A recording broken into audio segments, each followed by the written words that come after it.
Hello, I am Gaius Valerius. I was born into a minor noble house in Skingrad in the 378th year of the Third Era. I rejected life of sedentary bureaucracy in favor of service in the Legion. I served with distinction for over a decade, surviving several skirmishes on the fringes of the Empire. Now a veteran, I have transitioned into a life of mercenary work. I'm currently en route from Kvatch to Brunnercross so that I can establish new trade connections. I seek to leverage my military experience to protect merchants while indulging in my palate for the finest wines. I remain an imperialist at heart, though I currently operate outside the chain of command. I'm 49 years old, and I was born under the sign of the Lady. My sanity has recently been questioned due to my tendency to hold detailed conversations with the ghosts of fallen comrades and foes alike during long night watches.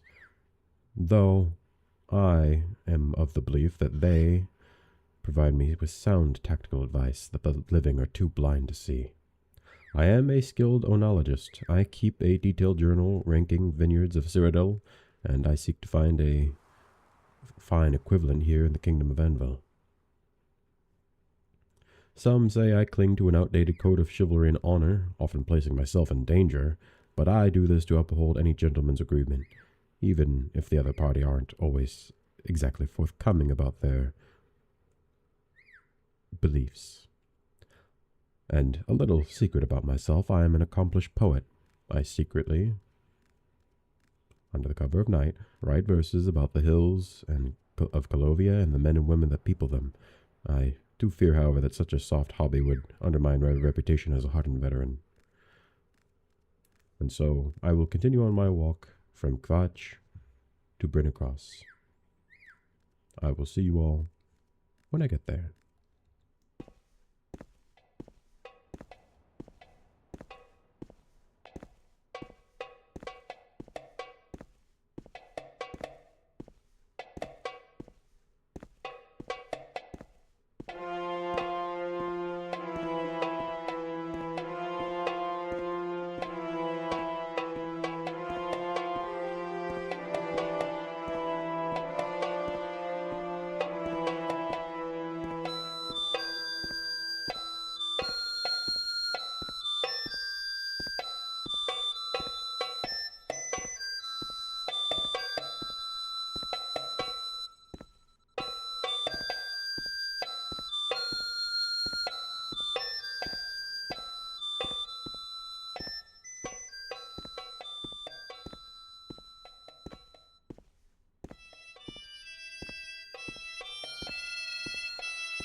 finally arrived in Benacross. Crime doesn't pay. Yes, ma'am. Something has happened between Laurenus Mauritius and his neighbor Petri. He's a talkative fellow, but whenever they're in the same place together, he clams up, like he fears what'll come out if he opens his mouth. Both are former legionnaires. You'd think they'd get along better. You can usually find the latest bounties displayed on a board in the Crossing Inn. Thelius Halgern, Marshal of the Crossroads, governs Brunna Cross and the northeastern part of the Kingdom of Envil. You'll find him in his manor with his wife Solonia and his right-hand man Lurius Alro. Neurelius Ludos is captain of the guard. He usually patrols the southern gate. Antonius Metaricus runs the Metaricus distillery, the biggest business in town. Melius Samarius, priestess of Mara, is in charge of the Chapel of Crimson Strings. Ciel Human leads the local mages guild. The Kingdom of Anvil is one of the 8 kingdoms of Colovia. It's also where my personal allegiances lie to. As auxiliary of the kingdom, I have pledged to defend it, Queen Melona and her people. It's the biggest building in the town center. The Midurkers family has made Benacross renowned for its alcoholic beverages. They buy grains and fruits from the nearby farms and turn them into liquors or alayu. Neurelius is the captain of the town guard here in Benacross. He can usually be found in the southern guard tower. Queen Melona, or more properly, Queen Regent Melona, is the current ruler of the Kingdom of Envil. She inherited the crown from King Claudius upon his disappearance and has been fending off attacks on her legitimacy ever since. A coup attempt by a cabal of nobles and the looming threat of a new royal auction have been the most recent examples of this malaise. His title is Marshal of the Crossroads, meaning he pretty much rules the town in the name of the Queen. He and his wife live in a fancy manor in the western part of town. We don't see him much. His man, Lurius Alro, handles all the day-to-day stuff. Claudius is, or perhaps was, the duly elected king of Anvil. He disappeared from Goldstone without a trace some time ago. Between his 2 wives, Melona and Isodi, Melona was wed to him the longest, and so the crown passed to her in Claudius's absence. Isodi is the second wife of King Claudius. While she shares Melona's title, she wields none of the power, and has grown isolated and bitter since Claudius' disappearance. Plenty of deals to be made here in Benacross. The local branches of Northwind Traders and the White Scarab Company will trade just about anything, as does our pawnbroker at Mandalara and Sundries. The standard issue smithy is the only smith in town, and the Crossing Inn offers food and beds. If you need potions, spells, or enchanted items, pays a visit to the Mages Guild, or even to Melia Samarius, our priestess at the Chapel of Crimson Strings. It's right inside the Northern Gate. It's a big import company out of Ardaman, from what I've heard.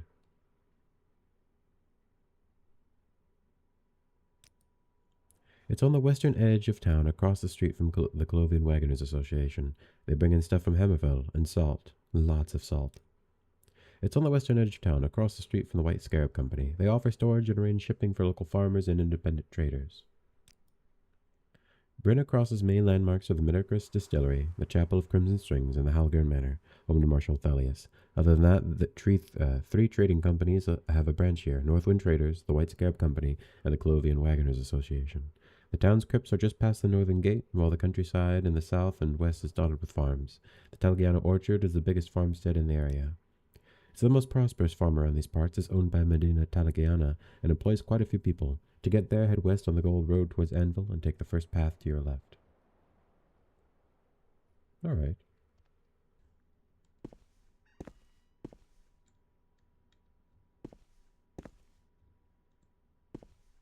Mages Guild?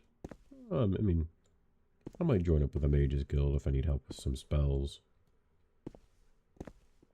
I guess I should stop and talk about myself a little bit.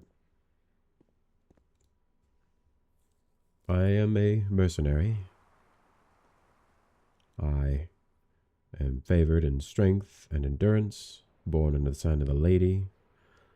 My major skills are block, heavy armor, long blade, athletics, and mercantile. I have alteration and alchemy, mainly just as backup skills to like help with exploration and stuff, and just having the ability to quickly heal myself and restore fatigue is nice. Acrobatics for more movement, marksman for killing enemies at range, or just for softening enemies that are getting too close. Speaking of, I should probably equip these bolts. And then speechcraft to convince people why I'm right. Should probably re-equip my shield. But yeah. Mercenary from Skingrad.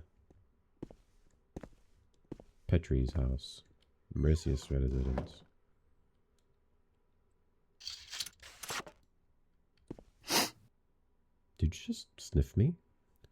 Welcome to my home, stranger. I'm Laurenus Mauritius. Is it your first time in our lovely town? Can I get you something to drink? We have the best alayu in the kingdom here in Brennergast. Do sit down. Most of the people passing through always seem to be in such a hurry. It's nice to be able to have a chat with a well-mannered mercenary once in a while. Are you interested in some local gossip? It's about my neighbor Petri. Sure. I was at the Crossing Inn the other night and overheard her talking about her time serving at Fort Heath. I'm a former legionnaire myself, and I've never heard of her in my life. Granted, I'm older than her, and I'm not familiar with that particular fort, so it's not surprising that we never crossed paths during our respective careers. But there's something off about her story, and there's nothing I despise more than soul and valor. Can you help me investigate her past? Good. She lives just next door, but I doubt you'll get anything from her. The commander at Fort Heath is Supilius Tarvedius, and I know him to be an honorable man. You could ask him whether he remembers a woman named Petri. I served under his command at Fort Wistmoth on the border with Valenwood, south of Skingrad. A lot wetter than around here. He was reassigned to Fort Heath a few years after I retired.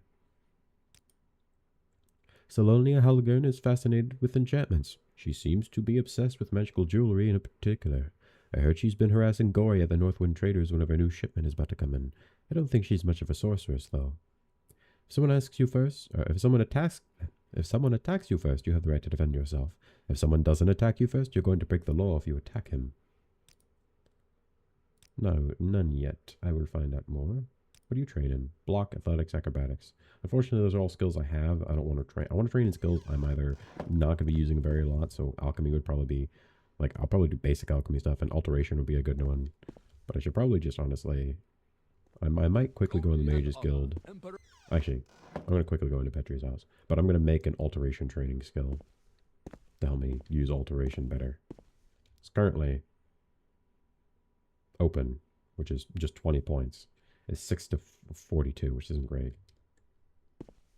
It's a 42% chance just to open a level 20 lock. I want a higher level lock.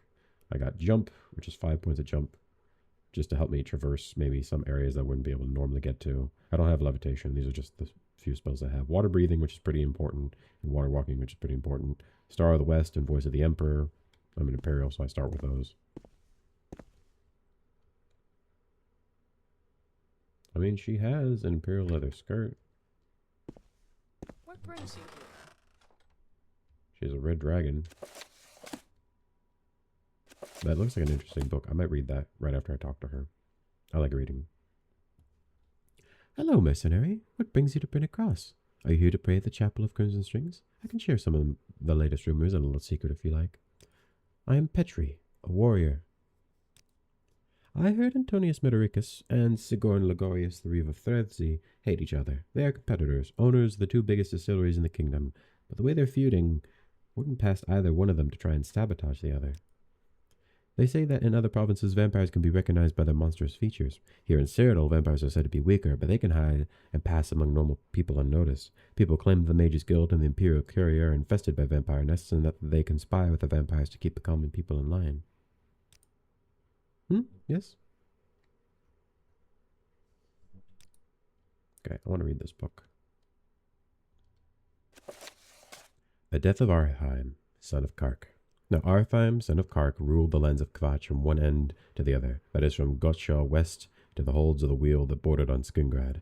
He had a son named Banathil, who had a son named Iroth the Lark. All were strong men, skilled with weapons, crowned with red gold, virtues of Colovia incarnate. Now Artheim was a proud and pious king, and the state of the empire, left in the hands of the cowardly men of Nibeth, saddened him deeply. So one day he rode out with the best of his men to contest the inner city. He rode until he reached the banks of the great lake Rumer and saw the 8 islands, the brightly painted walls, the towers beyond number, and he saw the golden white spire of the emperors. So said he to his men, There will we go, and bring piety and righteousness, and all who follow me will be rewarded handsomely. They will receive 8 red bowls, and a boar's weight in red gold, and a hand's length of God's blood from the inner city's vaults. And his men cheered and followed him, and this was one of the 48 futile charges of the inner city. There on the bridge of the inner city, which is of white stone and crosses water for 15 hair paces, Artheim, son of Kark, met with another king. This was Rain Menelaus, the beggar king of Brumath. Now, Rain Menelaus had sold himself in debt to the Nibeth, and he guarded their gate from the warriors of the west. Said Artheim, "Well met, fellow king. We seek passage to the inner city, to visit his shrines and temples, decorated with fountains and garlands of flowers, and to bathe in the waters of the lake Rumer, as is the custom in our times." And Rain Menelaus believed not one word, but he feared the king of Kvatch, whose host was much greater than his own, and whose prowess with sword or bow far outpaced his own. "Well met, son of Kark," he replied. "Sadly you may not enter the city at this moment, for within its brightly painted walls and towers beyond number there rages a plague, the likes of which I have never seen. Each sword that is brought into the city will spring into the hand of its owner, to lash out to his companions, and all drink that is brought into the city will dry out in a day, so that all are thirsty, and each horse that enters the city will break free, and drown itself in the lake Rumer. But follow me, Artheim Hillborn, for I came here in a palace on the lake's edge. It has been built for me by the moths of the Nibeth, and within it are enough beds for 3 times your company, and enough food and wine." And so Artheim and his men retreated into the moth palace of Rain Menelaus, where they feasted until deep into the night. But treachery was in Rain Menelaus' heart, and during the very height of the feast he gave a secret signal to his men, so that all rose up and killed the man who sat next to him, and Rain Menelaus slew Artheim who sat next to him. And in this way all the men of Kvatch were slain. Then the Nibeth men came forth with copper bowls and copper dishes, catching the blood of Artheim, for they treasure the blood of kings and their secret poisons. When the news of Artheim's death reached Banethil, son of Artheim, he mourned his death, and Iroth the Lark too mourned his death. Said Iroth to his father, "We must make great battle on the fool beggar king Rain Menelaus."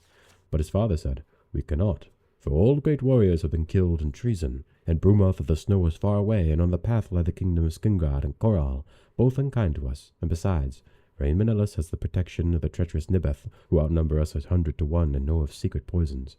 But Iroth let anger go in his heart, and his thoughts were on vengeance.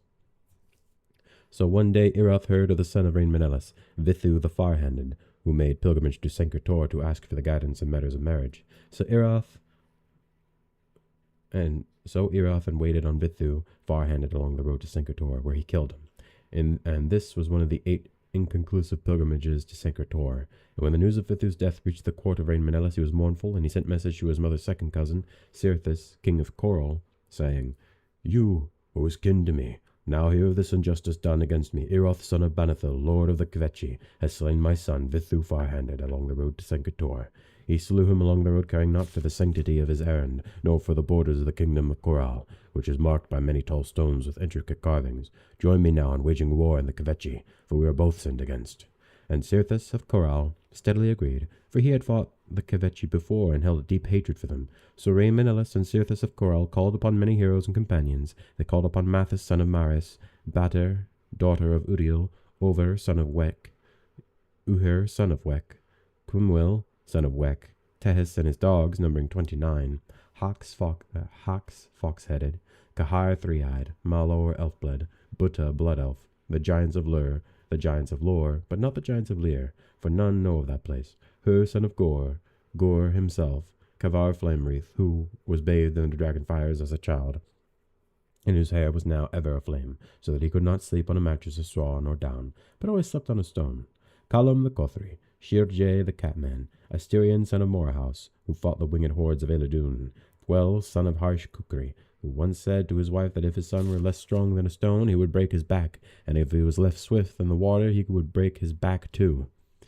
Krasdum the dwarf, who never spoke but held a box of pine wood that spoke for him, Nahar, daughter of Lal herself, and lastly they called upon Hermwinth the Thistles, defender of Coral, whose hair was as thistle down, and who wreathed herself in thistles, and whose spear was tipped with a thistle thorn, the reason for which is not to be mentioned in this story. So the host of 2 kings set off to lay siege on the Kvatch. And so ends the story of the death of Artheim, son of Kark, who residing now in the unexplored country, plays no part in this great and significant events that were to follow. I think I've actually read the follow-up to the story. I think it's called like The Siege of Kvatch or something like that. Do you have that book? Here. Yeah. Siege of Kvatch. The Siege of Kvatch, Bold Mountain. So it is said that for the sin of murdering Vithu Far-Handed, prince of Brumoth, on the pilgrim's road to Senkertor, Iroth of the Kvetchi was rightly cursed, and for the insult the kings of Coral and Brumoth made pact, swearing to defeat the lords of Kvatch in righteous battle, to take the city on the hill and pillage and burn as is their right. These kings they were Cirthus Oath Oak and Rain Menelaus the Beggar, and their army was led by Hermwinth of Thistles, and consisted of many heroes and saints of great renown. Also the king of the Kvetchi was Banethil, who hid his face in sorrow. let it be known that all this transpired. Thus the mighty host of Coral and Brumoth arrived at the hill walls of Kvatch, and saw that the city was the mightiest fortress that has ever been, built on a cliff that none could scale, and girded with 8 and 1 wooden walls, and many towers. They set about attacking the city, and did so for 9 months, and this was one of the 15 ineffectual sieges of the city of Kvatch. And after 9 months had passed, Hermwinth of Thistles said this to Cirithus, king of Coral. This siege will be without end, for the city of Kvatch has never yielded to a hostile force. It is a rock, firm and uncompromising. It is unshakable, and no force on earth could break its wall of stone, open its oaken gates. I ask of thee, king of Coral, call for the shore king to settle our dispute, for he is both wise and impartial. So Cirithus of Coral called for Siroset of the Trident Coast, who is called the Shore King. He was both wise and impartial, staunch defender against the elves and the hand of Thrace, and knowledgeable of the stars. Sad, the fate of Sirathet and his kin, which is told in many other fables, and need not be repeated here. Now Sirathet called for a council, and listened to grievances, and made wise truce.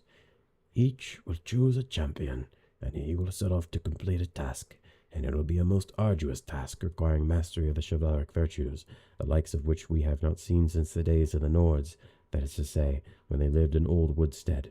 And the ones who complete this task and brings back proof that he has done so will be the party of the virtuous and the justified, and the other will be in disgrace, and his party will give tribute and foul blood money. To which both assailant and defender agreed, and both they sent forth their champions. They were Iroth the Lark and Hermwinth of Thistles. Your task will be to go to the stronghold of Karachibikav,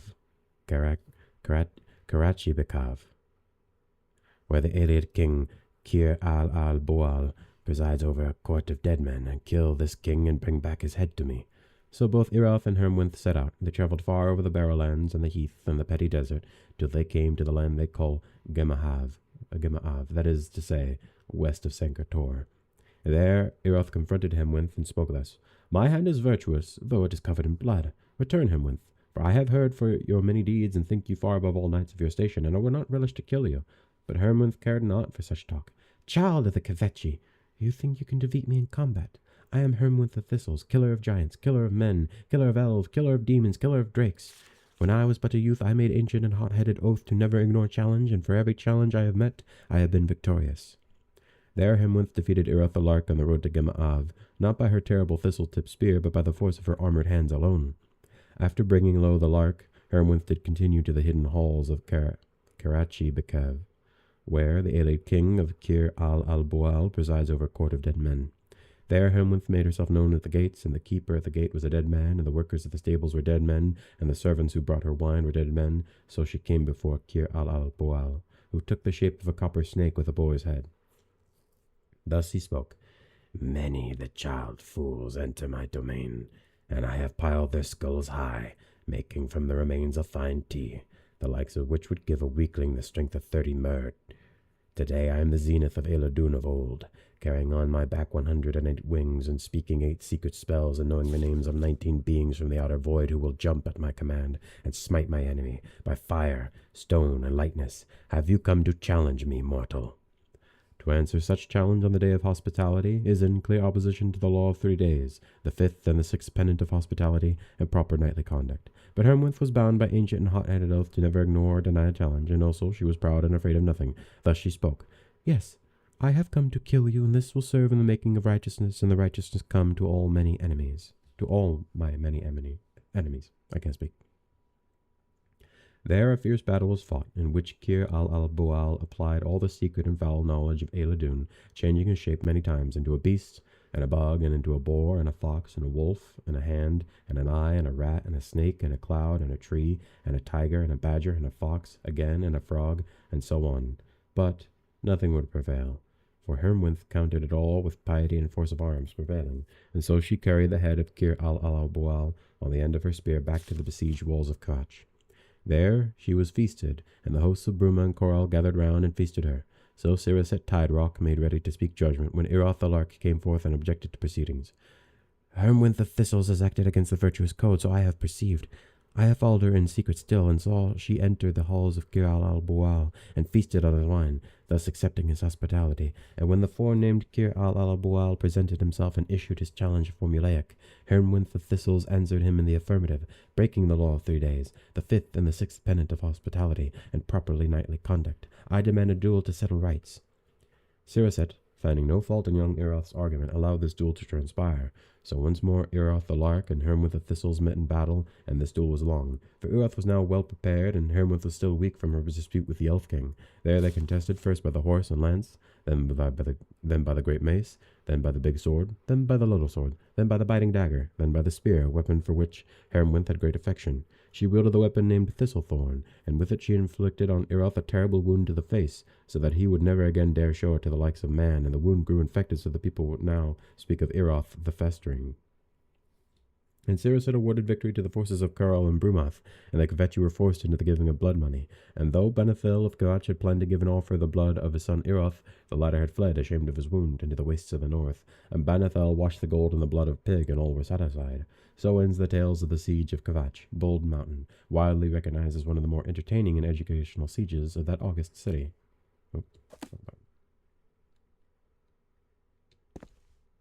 I love some of the stories in the game. I think that's something added by Tamriel Rebuilt, or I guess Tamriel Data. Project Cyrodiil in particular. Glory and honor, emperor and empire.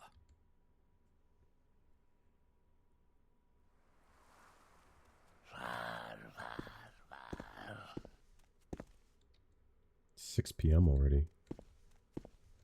That's the Medaricus. Actually, I should see if I can get a job here. I mean, I'm not going to be, like, making drinks or anything, but... You're in the Medaricus distillery, mercenary. What do you need? I am Stendina Manilius, scribe. I work at the distillery.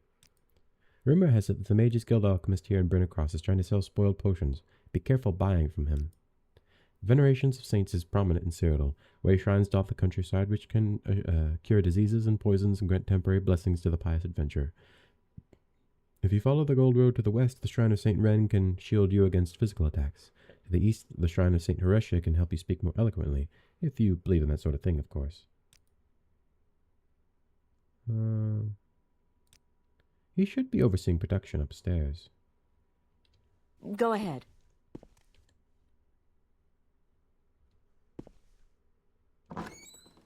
I want to look around first, though.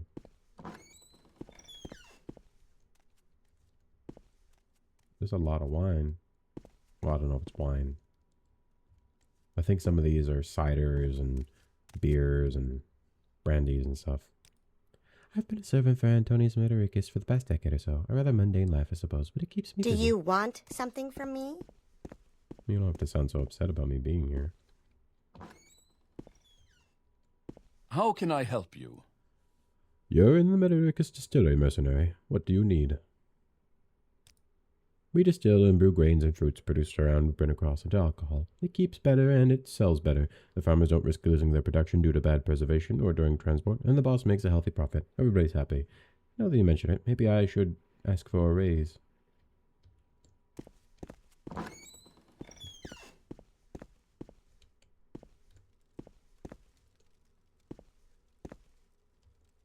You're in the Medaricus distillery, mercenary. What do you need?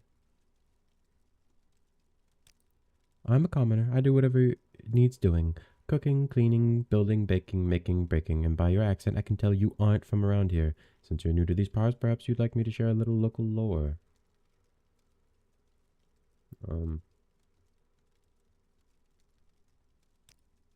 We see a lot of travelers like you here in Brennicross. We're sitting on the Gold Road at a key location between the 3 major cities of western Colovia. That's why so many traders have set up shop here. Tell me, are you looking for services, a specific place, or someone in particular?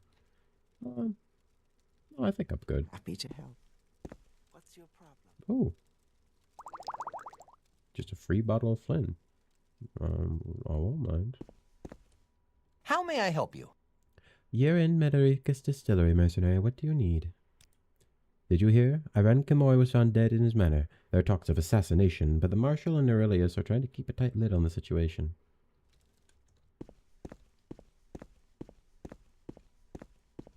We'll see if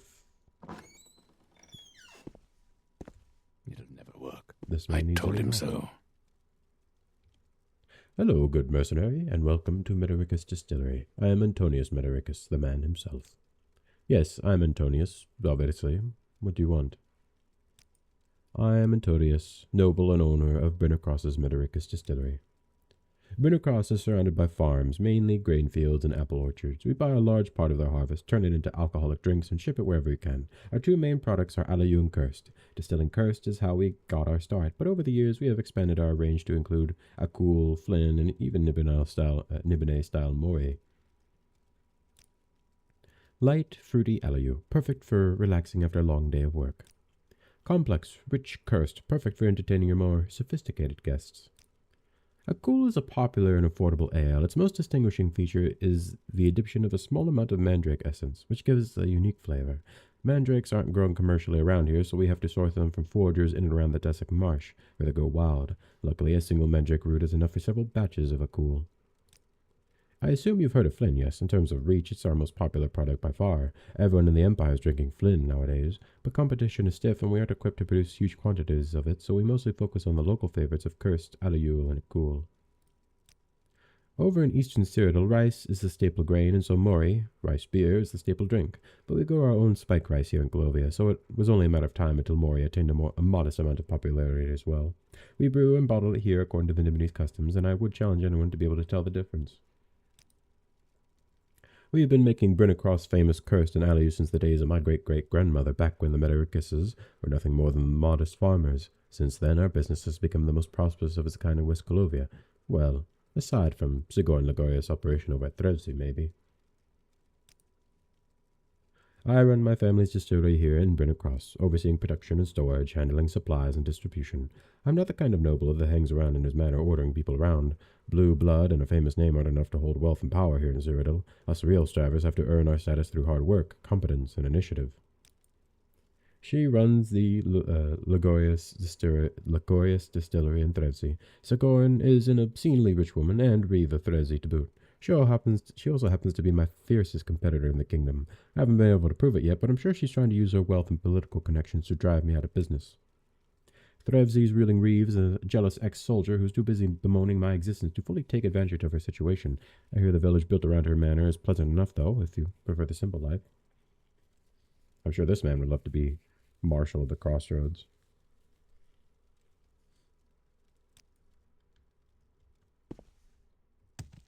Alright.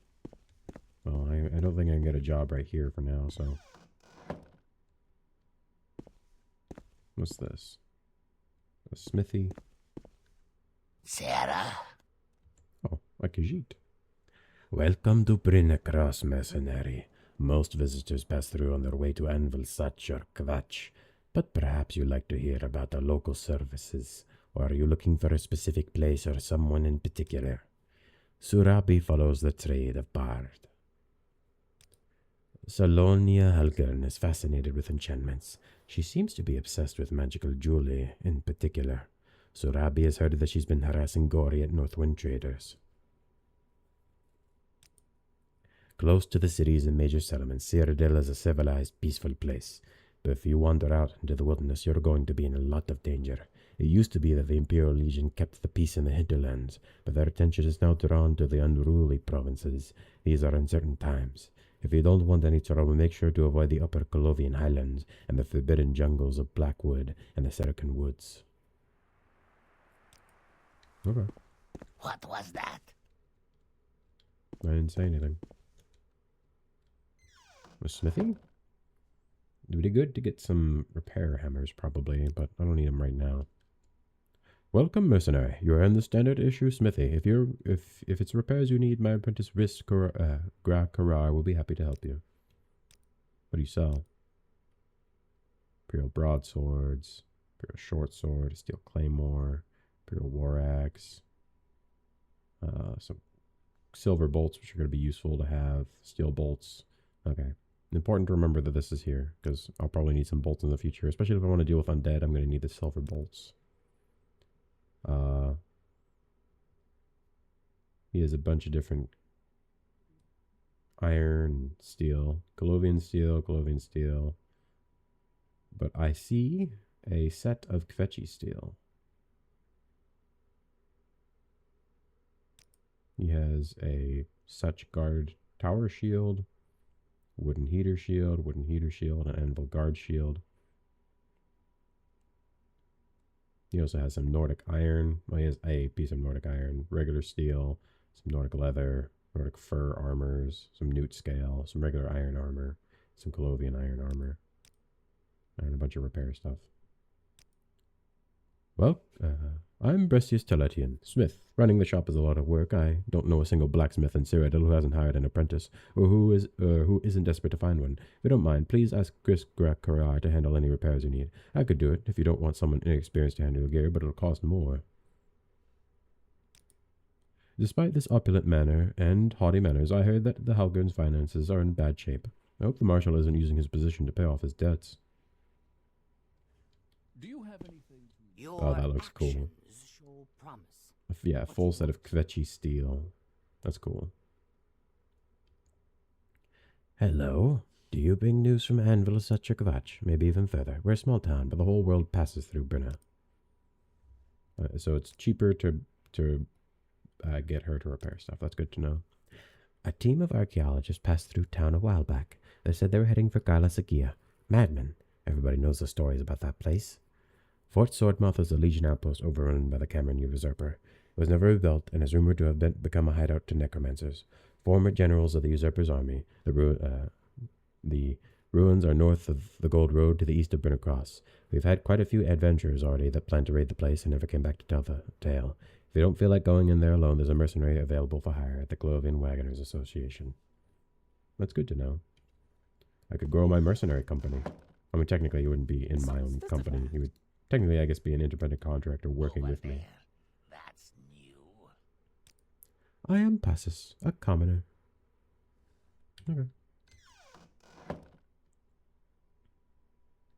I might hire the mercenary. I don't have a whole lot of money, but should be able to make some. A lot of Nordic items I can see here. Today is your lucky day, so let's hear it. Welcome to Northwind Traders, mercenary. Brynna Cross sees a lot of travelers like you. I am Gory, trader for the Northwind Traders. Every time we're about to get a new shipment in, Salonia sends me a messenger, or even shows up in person here to inquire whether it contains any enchanted items she might want to buy. There's no way she can use all of them. What an odd fascination. Northwind Traders is a Colo-Nordic company headquartered in Ardamon in North Colovia, halfway between Falkreath and the Imperial City. We specialize in imports from Skyrim, for which there is always a high demand here in the West. Being at the end of the supply line, we buy and retail local goods as well. So in terms of weapons, you do sell a Nordic longsword and an orcish spear, Nordic arrows. That's just a normal showbow. Is that better than my crossbow? No. But he does sell a Nordic sword, which, is that better than my 6 to 12, 4 to 12, 4 to 12, 1 to 5, or wait, sorry, 2 to 18. No. So this is better. But I'm not going to buy it right now. Nord Steel, which I'm assuming is probably better than, let's just check out my chest piece. 1929, yeah, it's significantly better. Nordic Trollbone, a round shield, Saber Cat helm, this is medium armor. Belt of Waning Venom. Cure poison on self? It's not bad, so I'm actually going to buy that. Because just the ability to instantaneously cure poison is not bad at all. Got some clothing. We got Bodya. You know what? I'll buy all the alcohol they have. Gulv. I'll buy one. I'll buy some Nord Mead. Vintage Reach Wine. Wasabi paste. Oh, that's not alcohol. Yeah, I don't know why. The Nords like wasabi. It's weird. Okay, what about miscellaneous items? Antler, bolt of cloth. This is just a bunch of stuff like I don't need. This would just be for decoration if I had a place to live in. Ironwood. Never seen that before. Okay. This is a lot of stuff, so maybe I should forget about the alcohol for now. I'll come back for that. It's not like of the most importance. This, however, I feel like is very useful. Can I get it for like 55 gold? Hold on. Let's see. Let's try just 58. Perfect. Now I have a belt that cures poison. At one point, I want to be able to make my own, You want something? potions that cure poison, but for now. Hello, mercenary. What brings you to Bryn Cross? Are you here to pray at the Chapel of Crimson Strings? Have you met the new pilgrim? Alicia Juvanis is her name of the itinerant priests. She stays at the Crossing Inn. What the heck are you wearing? Your feet don't even look real. She's wearing like a mix of like Colovian and Nordic. And what the heck is going on with her legs? They look weird. I don't like that.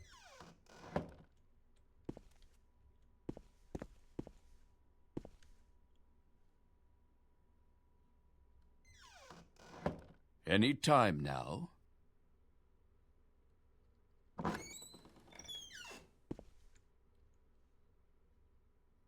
Any time now. I hear that there's been labor disputes at Alderman Mine in the Kingdom of Such. If that carries on, it might impact the price of imported salt. That's why In the I'm front doing- lines on the war against crime. I'm talking to everybody.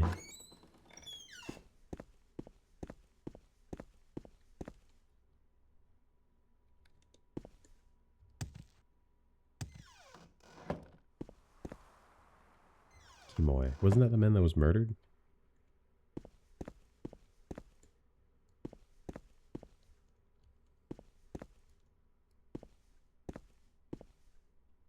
The heck? This area is off limits. Until the investigation into Aaron Kimoy's death is over, if you have any questions or information, speak to Captain Aurelius Ludos, usually in the basement of the Southern Gates guard tower. I think that's a glitch from, like, up there.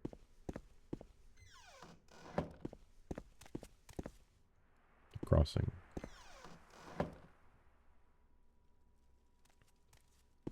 I'm not busy now. What do you need? Greetings. Katina and I just finished playing around at Nine Holes, but we have time for more before we continue our patrol. I am Clothius, knight and agent of the Cyrodiil Imperial Legion. Katina and I are passing through Bryn Cross on a routine patrol. We visit this inn on every occasion to rest a bit and play a few rounds of Nine Holes. Can you believe it? The Gold Road is still being repaired. A team of masons has been working on this for weeks now, and half the road is still unusable. What are they doing? So I'll end up hurting trade with Kavach, mark my words. Aurelius is the captain of the town guard here in Bryn Cross. He can usually be found in the Southern Guard Tower.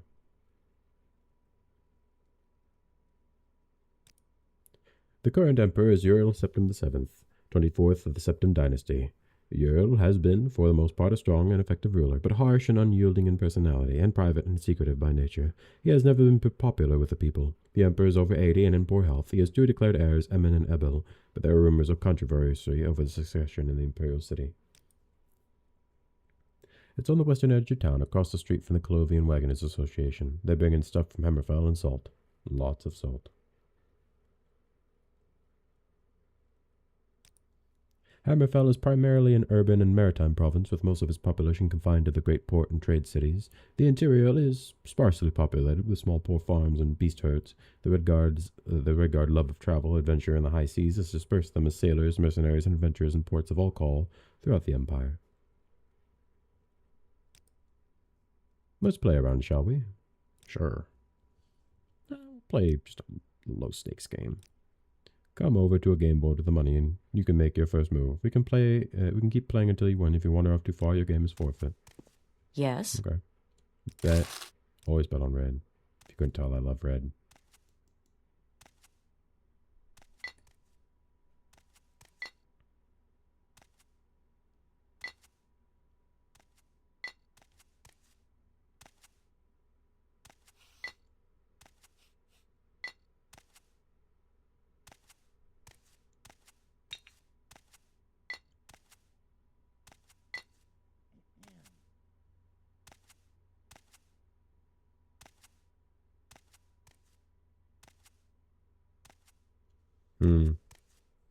Where do I move this to? Here?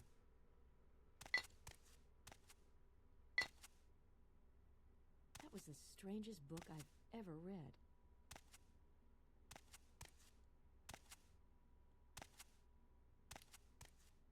I need to move this one then.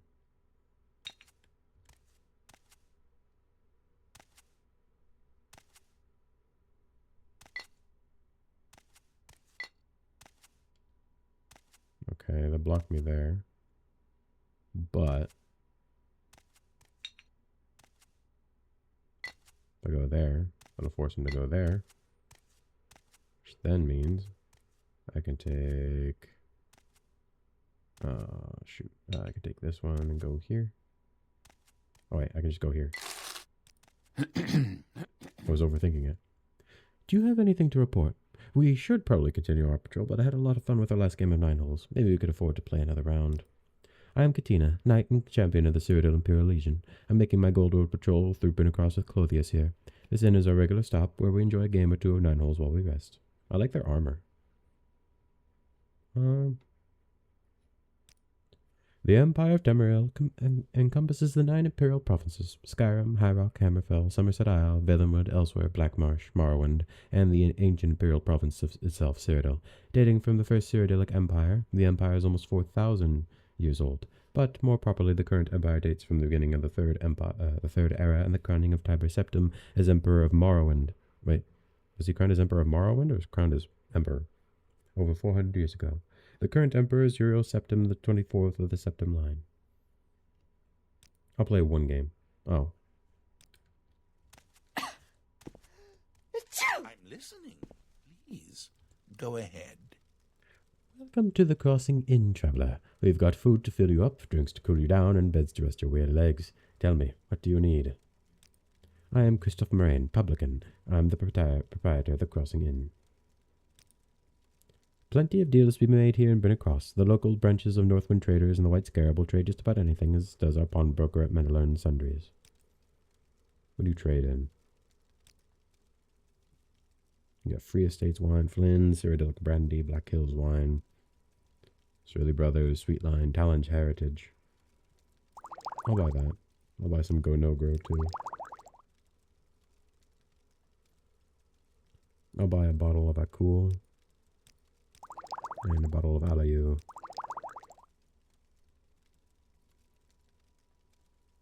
Okay, can I get this for, let's just go for 7 gold. Thank you, sir.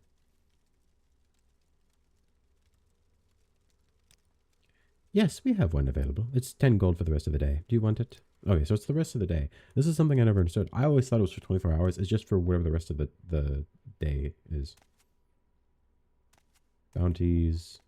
Exotic disease in Enville. I'll read this. Debellins and disarray as factionalism grips faith. The fate of Anvil's largest and most prominent temple appears much in doubt as competing internal factions continue to vie for control of the great faith of Dibella. Having already cast aside the cult's long-standing hedonistic tenets in favor of a new dogma preaching ascetic purity, Primate Hero Verolos has displayed no sign of letting up the pressure.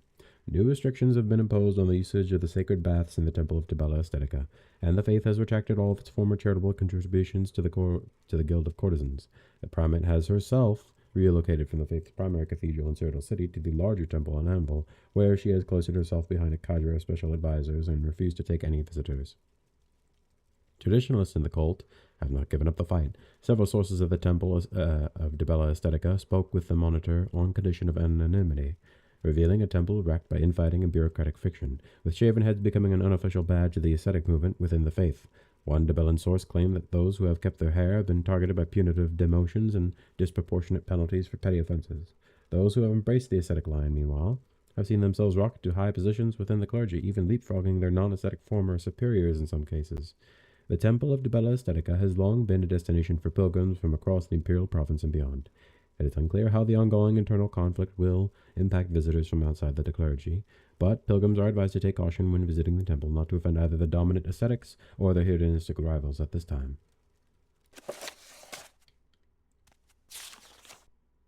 By order Queen Melona of Conomaris of Anvil, and under the authority of the Ruby Throne, let it be known that the criminal known as Anka Stonesize is wanted dead or alive for the crimes of banditry, armed robbery, and smuggling, last seen in the vicinity of Gaius. Reward is 1,500 septims if killed, 2,000 septims if captured alive. Report to London Cascav at Goldstone for more information. By order of Queen Melona Conomaris of Enville, and under the authority of the Ruby Throne, let it be known that the criminal Yaris Trasius is wanted dead or alive for the crimes of petty larceny and armed robbery, last seen on the Gold Road between Brynacross and Kvatch. Reward is 500 septims killed, 700 alive. Report to London Cascav. By order of the Queen Melona Conomoris of Enville, and under the authority of the Ruby Throne, let it be known that the criminal Ruvenaria is wanted alive for the crimes of vigilantism and brigandry. Last seen on the border between Enville and Setch. Reward is 1,500 septims if captured alive. Report to Lenton Cascav at Goldstore for more information. Exotic disease outbreak in Enville. Goldstone has confirmed reports that 5 Enville citizens have fallen ill with bluepox, a poorly understood and very rare disease. These cases are the first recorded in Enville in over a century and the most it has ever suffered at once. While bluepox is not one of Marwyn's infamously virulent blight diseases, as some feared when it first appeared in the city, Goldstone sources did not provide any alternative explanation for its sudden appearance, merely stating that an investigation into the disease's origin was underway. Although little about the disease is known for sure, common symptoms of bluepox are known to include muscle spasms, fatigue, and the development of bluepox spots across the body. Officials have requested that anyone with additional information about bluepox or the outbreak itself come forward at once, lest the outbreak spread and infect more citizens. Hello, have you heard the call to join the itinerant priests? Our order is a loosely structured one, but we do have some simple rules and requirements. No, but I will see what you have. I'll buy it's kind of a lot of money, really. Shield, wouldn't be bad, but I'm really using that for that. Heavy burden. You just have a bunch of burden spells. Is there anything else? Ooh, strong levitate would be good. I need a levitate spell. That goes most of my money now. Alright, well, that's alright by me. What do you sell? I was hoping you had healing. How can I help you? Oh well. Welcome to Brunner Cross, mercenary. I'm Ramus, a commoner. Oh, that's my room. I want to talk to the other people here, though. I've got a few minutes if you need something, Hello, friend. mercenary. What brings you to Brunner Cross? I wasn't always a maid, of course. Unfortunately, as much as I would love to reminisce, I really must be getting back to work. Time to talk? I've a few I don't minutes. think we've been introduced, traveler. I'm Baldaris Unskilled. How can I help you? Baldaris Unskilled. Why? Oh, I wasn't sure. I don't believe it. Alright. I want to sleep for 10 hours. I don't need to. I don't have like one of those what's mods. this I about? wish I did. I wish I had one of those mods that I'm did not like busy the whole, now. you know, What do you need? like food and drink and sleep thing. Not that big. Alright, I am low on money. So I do need to find a job soon. I guess I could gamble more, but there's a chance obviously I lose it all. Serve the Emperor and the Emperor's law. All right then, I'm listening. A good mercenary is always welcome. I am Carlo Room, and this is my bookstore. What kind of literature are you looking for? I am Carlo Room, bookseller. I do most of my business with dusty mages and bored nobles. It's enough to get by, I suppose, but I do wish the common folk took more of an interest in literature. I might be interested in a little bit. You got a lot. I don't have money for it right now, but I definitely will probably go through and buy a lot of these books. Probably when I'm a wealthier man. Probably when I have, like, a home of some kind. The Firmament by Folk. Well, this is just about all the birth signs. Father the Niven, Desfair and Nerni. Arcturianism for Beginners, Red Guards, Their History. Hagiographa, The Animal Saints. Imperial Census of Daedra Lords. Mysterious Akavir. Effects of the Elder Scrolls. A Fable from Valenwood. Map of West Colovia. We are here. And currently, my goal is to just stay here. But I might go to Enville at some point. 1,000 Spirits of Old Cyril. Greetings. Oh, you scared me. Carlo Room keeps an excellent selection of books about Cyrodiil. I was hoping that she'd gotten some new books from the eastern provinces in stock, but it doesn't seem like it. Karaji is a savant, an academic, and a speaker in support of abolitionist efforts through the empire. Hatred for slavery runs deep in imperial culture, a sentiment with roots as far back as the Elysian slave rebellion against the Elids. With slavery abolished through most of the empire, modern abolitionists focus their efforts on modern province, where it remains illegal. Although most Cyrodiils despise slavery, a wealthy few have set aside traditional imperial anti-slavery attitudes in favor of profitable business opportunities in the plantations and mines of Morrowind.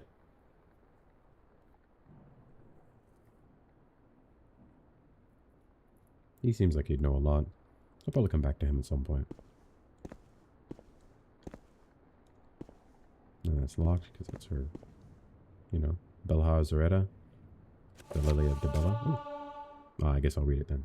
The following is a popular tale amongst Nordic followers of Dibella, composed sometime in the later years of the First Empire of Man, First Era 200 to First Era 400.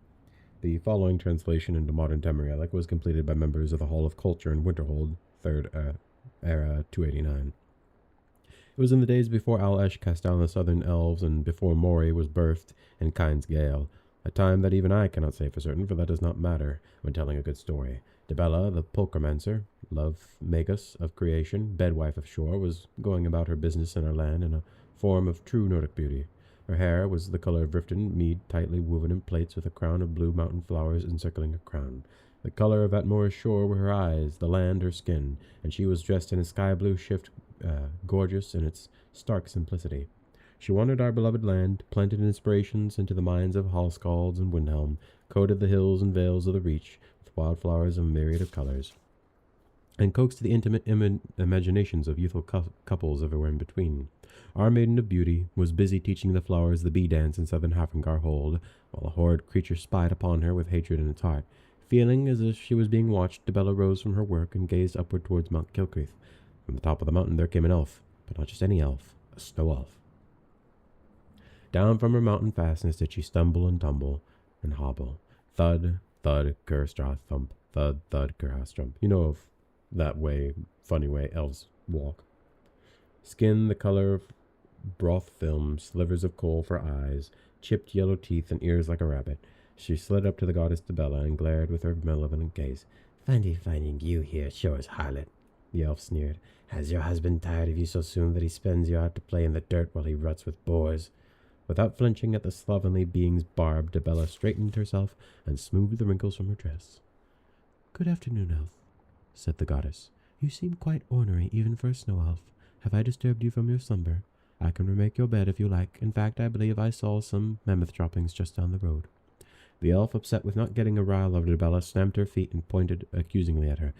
"Do not pretend that my words do not hurt you, for they are the truth. In fact, I am quite sure that even Shore himself would prefer even me over you." Dibella, normally quite respectful, let out a bubbling cascade of giving, of which 12 new kinds of mountain flowers were born. The snow elf just got angrier and angrier, her face becoming a bright shade of red while vainly grabbing at the newly born blossoms. "I challenge you, Dibella, slattern of men, to a contest of beauty. There will be no need for a judge, for even you will have to concede to my victory. That is, unless you are afraid of being unseated." The Falmer leered at our goddess with the most disgusting smile that could curdle Valar milk. In response, Dibella looked and hard at the poor creature.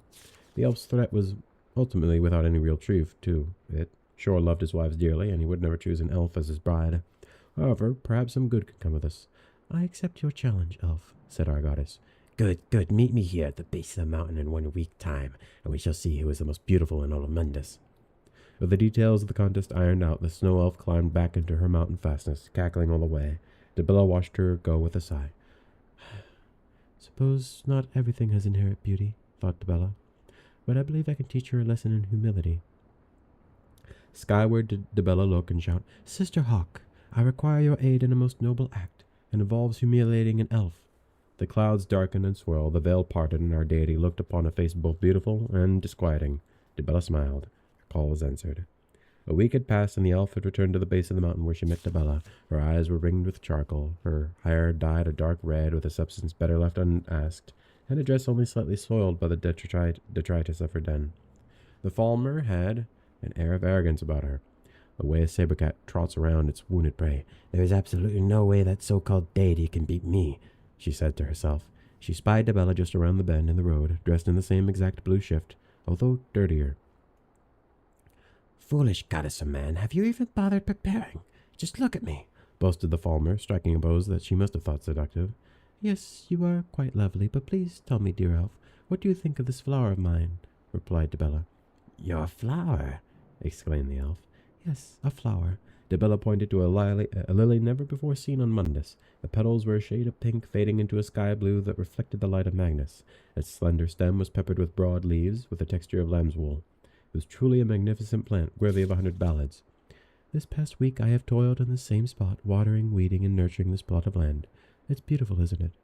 I can't believe my ears. Even the Nord gods are dumb. This was a contest of beauty, not agriculture, cheered the elf. I win, I win, I win. The falmer was cut off by a loud bang, followed by a slow, soft rumble, becoming even louder and louder. The sky became dark, and as Debella and the elf looked up, the former smiled, and the latter formed a most comical grimace. Well, to us, anyway. A unfathomable horde of pale green moths, arrayed in an elaborate yet ever-changing formulation, had arrived and formed a thunderous maelstrom above their heads. Is this some sort of Nordic trickery? What in Oriel's name is that monstrosity? Cried the snow elf. A lesson on what true beauty is, you poor thing, replied the goddess. The moths, as if on cue, sharply dove to the pale blue lily, encompassing the entire clearing in a tumultuous funnel cloud of moths.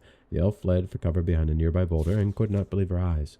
True, the moths were very enamored by the lily Debella had worked so hard on over the last week, but that was not their only reason for collecting themselves in such a horde. The moths, after partaking of the lily's nectar, laid their eggs in piles the size of snowdrifts and then flew away. However, it did not stop there. The eggs, blessed by Kind herself, quickly hatched in the matter of seconds after the departure of the moths, and began to crawl towards Debella. The goddess merely looked at the horrified elf with a coy grin, threw back her head and arms. The worms covered every inch of the goddess, squirming and wriggling for what seemed like forever to the snow elf. Then the worms curled into cocoons and dropped to the ground. The farmer could barely believe her eyes, and what only minutes before was a mud-stained ship was now a beautiful pale green dress. The dress, upon closer inspection, was not a solid color, but a rainbow of different shades of green, and a constant state of transition. Why, there was enough silk upon her body to make a Nibelungian nobleman keel over in a fit of rapture.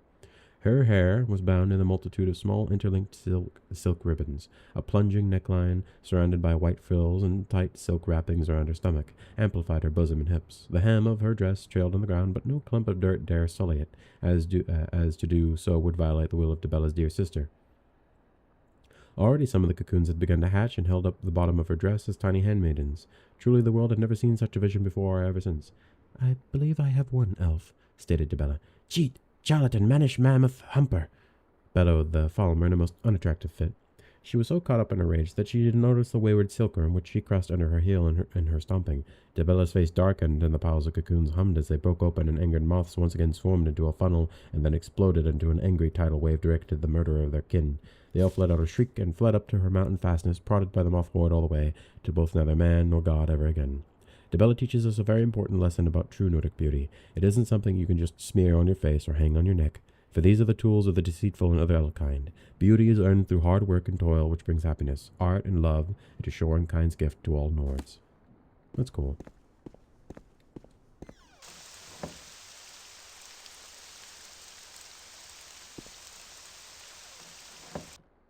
Ah, welcome. What may I do for you? Hail.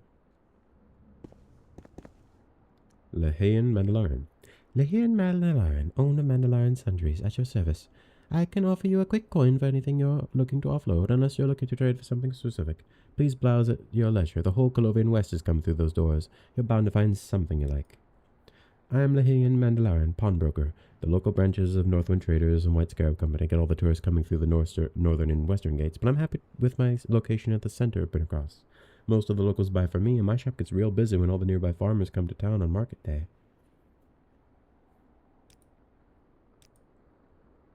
Steel crossbow. That is better than my current crossbow, but again, I don't have the money for it. But something to look at. An extravagant Colovian hat.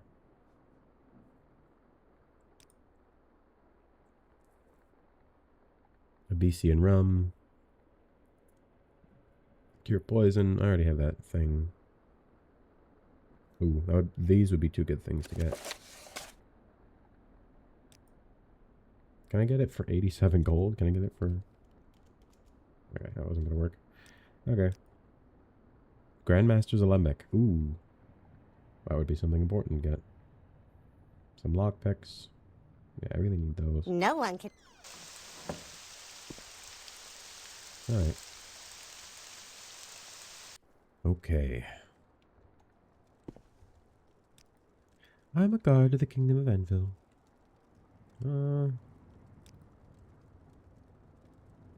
I'm assuming it would be... Yeah. In the front lines of the war against crime.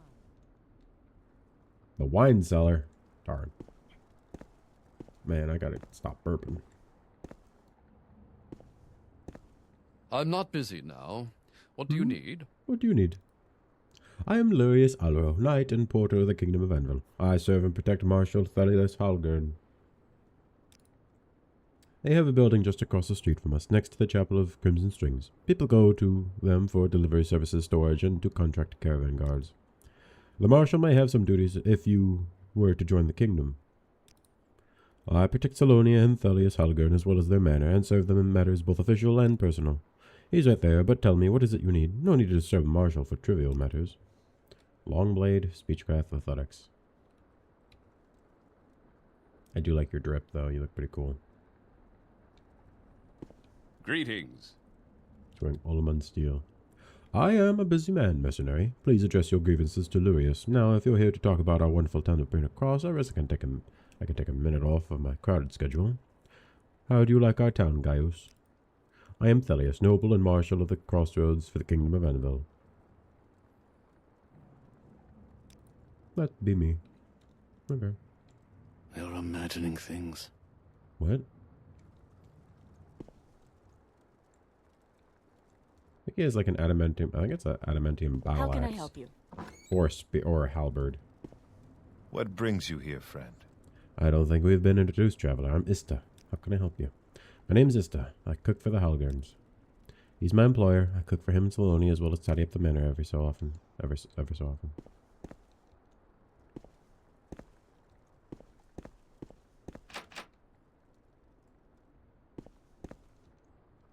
This place is very Yes. richly decorated.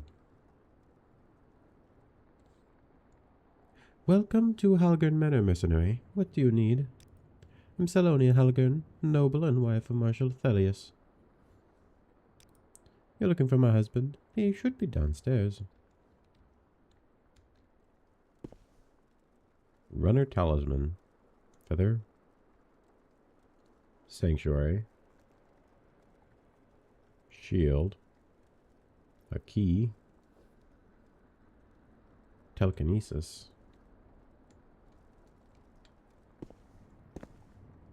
Madam, you have a lot of enchanted stuff. Oh, Divine Intervention. That would be a good one to get. I'm not going to steal that one, but that would be a good one to get. Alright. Well, nothing I can do in here. Oh, yeah, crap. I was going to hire that mercenary, but I doubt I have enough gold now. You won't find a better bargain in town. Hail, stranger. I'm Mason, traveling merchant. Please have a look at my wares. Wine, gems, clothes, tableware. Anything you may desire from Hammerfell is somewhere in my cart. You got some nice Redguard clothing. You got some beer, some Bogru, some Sift, some Soge, or Soj. I'm going to pronounce it as Soge. So Fortify Strength. That's a pretty good one to get. It does drain willpower, but to be fair, I'm not like super magical focus. Drain agility. That's not great because it drains agility. It does fortify strength, but it drains agility. Fortify agility, drain personality. That's not bad. That's also not great because fortify strength, drain agility. This Book of Circles. I know that increases your long blade. I remember that. A bunch of other stuff. I'm Mason, trader. I get supplies in Anvil, mostly from Redguard trading companies like the Somatana or the White Scarab, before offloading them all over West Colovia. Cross is a big market with a lot of traffic, but I also make a lot of coin by making specific deliveries to various rural locations across the countryside. We're standing right in front of it. Seems like a good spot to sell my goods. Tell me, stranger, do you have any idea why Imperials give their temples such weird names? Yes, I hear a lot of rumors in my travels. They're usually boring. We are warriors by nature, quick of foot and hardy of constitution. We are good with all weapons and armors. Look for us in the thick of battle. I'm a traveling merchant. You're better off asking the locals. They're right there, just inside the western gate. They're a Siraji company with both Redguard and Colovian roots. Salt is their speciality, but they buy everything they can from the Salterns south of such and export it all across Cyrodiil.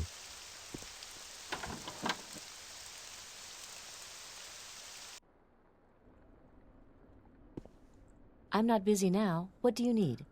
Welcome to the Chapel of Crimson Strings. I'm Melius Amarius, priestess of Mara and Brina Cross. Are you here to talk about the Nine Divines, or do you need assistance to reach our Holy Mother? I can also sell you spells and potions to help you restore your body and mind.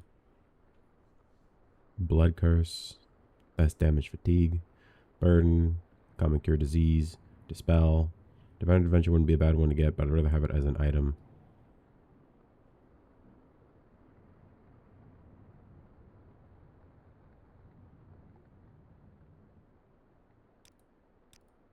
I could make a spell, but I don't have a whole lot of money.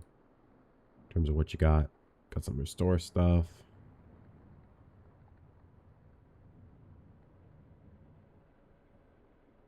Divine Intervention, Fortify Strength, Cure Paralyzation, Cure Poison, Cure Disease. Do you have Divine Intervention? No. Sorry. I am Melius Amarius, acolyte of the Great Faiths and priestess of Mara. I'm entrusted with the Chapel of Crimson Stings here in Bennett Cross. Mara, goddess of love, is the mother goddess, patron of the bountiful earth, and source of mortal compassion and understanding. She is associated with Nur of the Anued, the female principle of the cosmos that gave birth to creation. Okay. Is there anything else in here? No? Okay.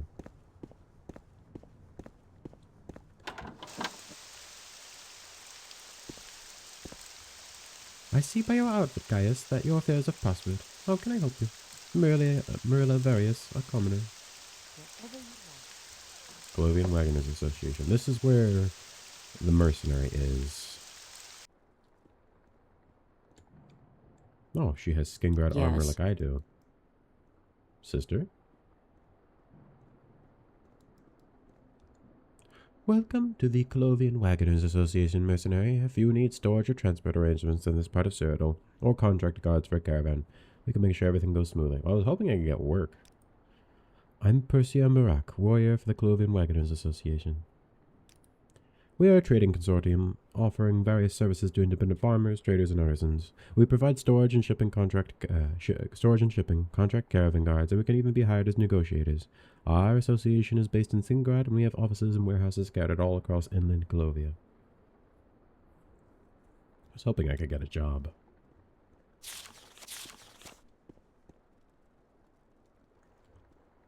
Hello. I hope you won't take too much of my time. Dude, you look so edgy. Hello, traveler. I am Duranindo, scout for the Colovia Wagoners Association. I advise traders, travelers, caravanners, and the people who protect them on the dangers they might face on the road. Do you need information about Bennett Cross and its surroundings? Perhaps you could use a little advice. It's a bunch of stuff I already know. Colovia is the western half of Cyrodiil, the imperial province. It is divided into the 8 kingdoms of Colovia and the holy city of Syncretor. The lands of Colovia are more rugged and mountainous than the east of Cyrodiil, engendering a culture of hardiness, self-reliance, and frontierism that persists in West Cyrodiil today. Traditionally, Colovian Imperials have formed the core of the Imperial legions and navy, the mailed fist to the Nimide's outstretched hand. The 8 kingdoms of Colovia were once the Colovian estates, mighty city-states of old. Each kingdom thus shares its name with its capital city, the Kingdom of Anvil, the Kingdom of Ardamon, the Kingdom of Coral, of Deladil, Kvach, Sarkal, Skengrad, and such. I'll ask about Anvil since I'm here. The largest of the Colovian kingdoms, Anvil rules the Stratton coast, the southern reaches of the Brennan Bluffs, the western Dasak Marsh, and the myriad isles of the inner Abyssian, including Sturk. Blessed with fair climate, fertile soils, and a key position at the terminus of the Gold Road, the realm is also the wealthiest of all Colovia's kingdoms. By tradition, the Olaman noble families of Anvil bid for their throne in a grand ceremony for the benefit of the Red Treasury.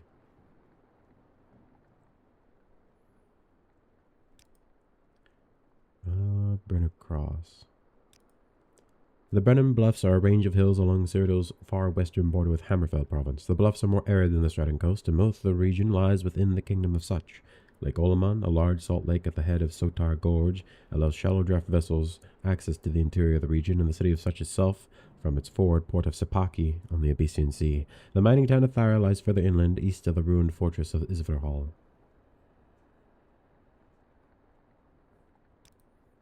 An aptly named imperial highway connecting the trade port of Anvil to the markets of the imperial city. It runs along the belly of Colovia, past the cities of Kvach and Skingrad. Most of West Tamriel's trade, including Colovia's native production, is transported along this road. Try to travel by day and stay on the Gold Road. Brennan Cross and its surroundings might look peaceful, but the northeastern part of the Kingdom of Anvil is contested territory between 2 goblin tribes, the Bitterfish and the Broken Fang. As of now, the Bitterfish seem to be holding the south of the road, while the Broken Fang mostly stay on the north. Goblin territories are never static, though, and believe me, you don't want to be caught unaware by a raiding party. Yeah. The bitterfish tribe of goblins is known to live along the banks of the river Strid, where they prey on fish and the leavings of the river merchants. Recently, bitterfish goblins have been seen in savage conflict with the goblins of the Broken Fang, whose inland territories the bitterfish seem to be contesting. The Broken Fang tribe of goblins are known to live in the uplands of the Brennan Bluffs and Stratton Coast region, where they lair in caves and ruins to ambush caravanners. Sankator is a mighty temple city in the barrowlands of far northern Colovia, and the most sacred site in Cyrodiilic religious tradition. Cults of Alicia, Rimmon, and dozens of minor saints converge on Sankator's ancient stone temples, catacombs, and mausoleums, where they perform rites for a never-ending stream of pilgrims. The Stratton Coast is a fertile grassland region that lies north of the Dasek Marsh and surrounds Anvil to the north and east. The Iliad ruins of Garlas Agia, Garlas Melatar, and Lindazel are well-known landmarks in the region, as are the ruined Riemann fortresses of Eumaeus, Olomachus, and Old Threzwach. Anvil is by far the largest city on the Stratton Coast, but the region also hosts the towns of Brennercross and the villages of Halsadek, Merav, and Threvzy. Anvil is the port city on the western coast. Halsadek. The village of Halsadek lies in a bend of the Nahreen River in the southern Stratton Coast region. It's on a crossroad between Envil to the west, Fort Heath to the north, and Arkad to the southeast. The Nahreen River runs from the Stratton Coast hills near the Kvechi Pass to the Abyssinian Sea. It passes by Halsadek and Anvil on its west path. Atop an island at the river's mouth is a ruined tower, which is all that remains of the ancient fortress of Olomachus. Merav is a small farming settlement in the fertile floodplains northeast of Anvil, on the other side of the Nahareen. It was only found in the wake of the Cameron usurper's ravages, when much of the arable land in the kingdom was still barren or too far away to feed the rebuilding city. Threzvy is a coastal village located between Anvil and Such, but away from any trade routes. Most of the population either lives from fishing or works for the local reeve, Sigurd Lagorius, who owns a massive estate made up of fields, orchards, and one of the most important breweries on the Stratton Coast. The inhabitants live under the shadow of the ruins of Old Threzwach, a millennia-old fortified town that was destroyed by the Cameron usurper 180 years ago. Arkad is a small fishing village on the Strid River and the Dasek Marsh, right on the border between Cyrodiil and Vannewood. Travel to and from Arkad is most easily done by boat, although few of the larger ships trading along the Strid bother stopping there.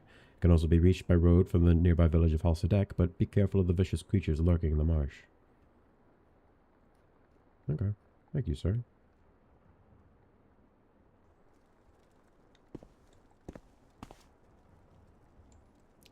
If you're looking for someone to watch your back, I'm available for hire. For 250 gold, I'll serve as a bodyguard and companion for 30 days. I'm strong and I don't mind heavier loads. I'm healthy and quick to heal. Heal me if you can. Keep me healthy and you'll get your money's worth.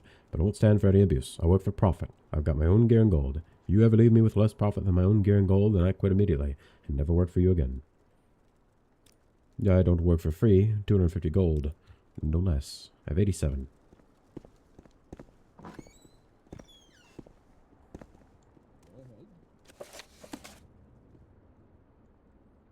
Hello, mercenary. What brings you to Brennercross? Are you here to pray at the Chapel of Crimson Strings? I can share some of the latest rumors and a little secret if you like. It's a chapel dedicated to Mara here in Brennercross. It's not really popular among the townspeople, but the farmers from all around the area flock to it every chance they get.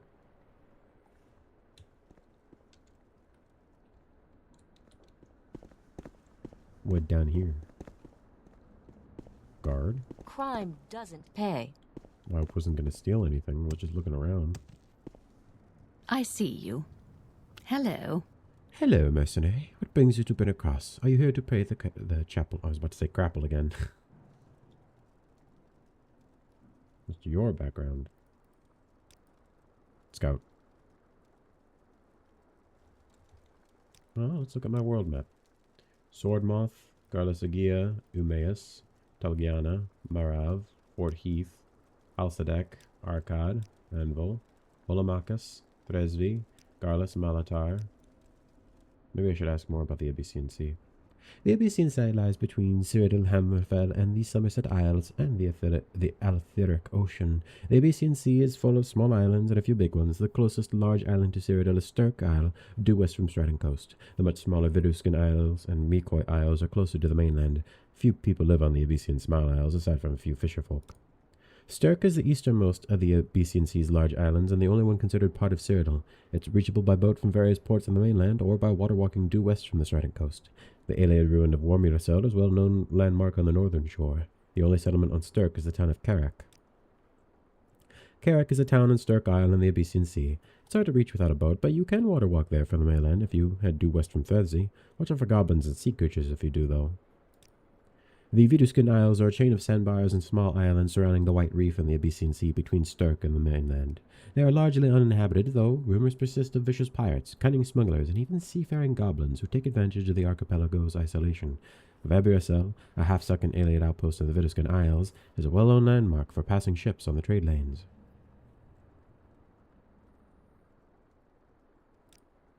The Mikoi Isles are a scattering of low sandbars and small islands in the Abyssian Sea north and east of Stirk. They are largely uninhabited, aside from a lighthouse maintained by the Republic of Rahad on Mikoi, the isle closest to the mainland Hammerfell.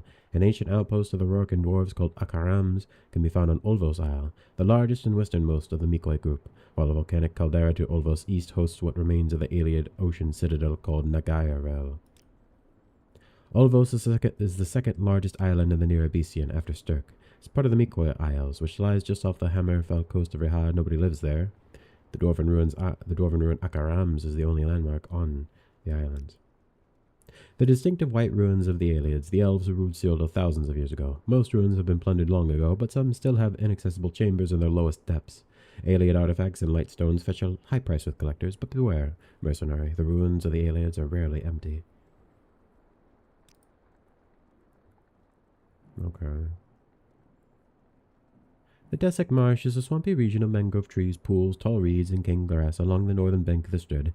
It extends from Agi Bay to the west down a long stretch of coast well past the old Rimmen Fort Woodhold to the east. Lenath is the largest town of the region, close to the Kvechi Pass. Smaller settlements in the region include Arkad, bordering the Strident coast, and Tarak, close to the West Weald. Goldstone is the ruling seat of the Queen Melona Comonomoris. The castle is in the capital city of the kingdom, Anvil. The river Strade flows from the mountains of southern Tamriel to the Abyssian Sea and forms the border between Cyrodiil and Valenwood province. For most of its length, the river is bounded by the Desek Marsh on both banks. The only bridge crossing the river lies southwest of Skingrad, where the largest annual gatherings of the Strid meet take place. Okay. Did that give me any more information? It did about. So, Vabriasel, the White Reef, Karak, Warmurasel, Akarams, Nagayarel, and then that's Mikoi, which is a part of the Republic of Rahad. Whoops. Didn't mean to do that. That's a part of the Republic of Rahad. So Such is up here, and Rahad is up here. One day, I will be able to walk from Rahad to Anvil. That would be very cool. I'll go back to my local map, though. I know I haven't done a whole lot this episode, but to be fair, this is my first episode, so I'm just exploring around, finding out information. Now, to be fair, I have played through most of the Kingdom of Anvil's content before, but I just love it so much I'm doing it again. I greet you as a friend. Honestly, respect the drip. You look pretty cool. Hello. Do you bring news from Anvil, Such, or Kvash? Maybe even further. We're a small town, but the whole world passes through Bittercross. I am Obru Goshara, Master-at-Arms for the Colovia Wagoners Association. Axe, blunt weapon. So getting training in axe or blunt would be pretty good. I have decent blunt as an Imperial, but I have terrible axe. I think it's only like 10, right? Since I have combat focus. Axe, yeah, 10. Spear, 10. Most of my magic skills suck. I have light armor and hand-to-hand because Imperials get bonuses to those. That's a Colovian steel helm. Chest. Wooden tower shield. Iron broadsword. A locked door. Alright. What skills do you favor? I think what I'll do is, if I don't find any like quests to immediately do, if I don't find like any work I can immediately get, I guess what I'll do is I'll just... Glory and I did... Well, Emperor maybe I can help and solve that Emperor. murder. Can you not shout in my ear? Maybe I can help solve that murder of something Kimoy. Aaron Kimoy. Or Kimoy. I'd be happy to I don't know how talk. it's pronounced. Freaking Redguard names are stupid. They're like anywhere between like Western, like European style names, like even some modern sounding American names, and like Arabic, Persian, some Japanese-sounding names. It's weird. I am Kaltira Sivas, trader for the White Scarab Company. We are a Saradri trading company based in Such, the city to the northwest of here. We import Redguard goods into Colovia, and we're the largest purveyor of salt and cyrodiil, which we mine from Such's famed salt pans. Here in Brennercross, our salt is appreciated by farmers and traders for its preservative properties, as it allows easier shipping of foodstuff to big markets across the west.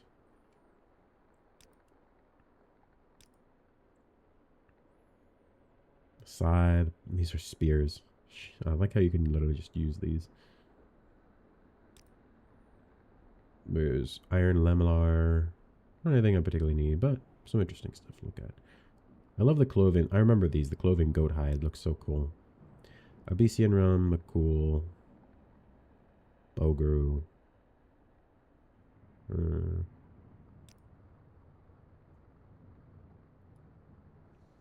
bunch of books. Okay. Anything I can do for you? Hello. Do you bring news from Anvil such a Kvatch? I'm Mirsu, herder. I'm here to pick up some salt to bring back to my farm. We'll also use it to better preserve our meats and dairy products. We give some to the animals too, to prevent deficiencies. Well, that's where we are. I'm just here to get my salt and I'll be on my way.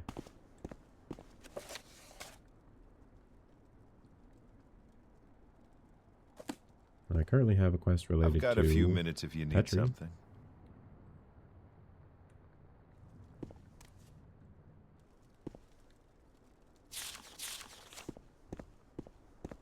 I wish it actually had like itemized stuff on it. I know that's like not like I prefer they actually sit there and route out an itemized receipt as opposed to just writing, you know, it's writing at the top in parentheses. It says something about something. Like I prefer they actually sat there and read it out. I know that's like really tedious and really boring, but I actually kind of think that's cool. Well.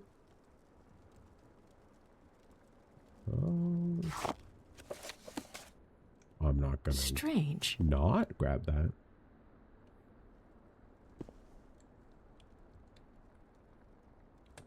I'm not saying necessarily I'm gonna use it, but you know, it's just like important information for later. Glory. Alright. Well, I guess I'll start on trying to help that man. Can I help you? Oh, you. Wait. Come back. Serve the Emperor and the Emperor's law. Some in particular, you can usually be found in the Southern Guard Tower. That's the Western, that's the Northern, Southern's over here. That's the one I came through.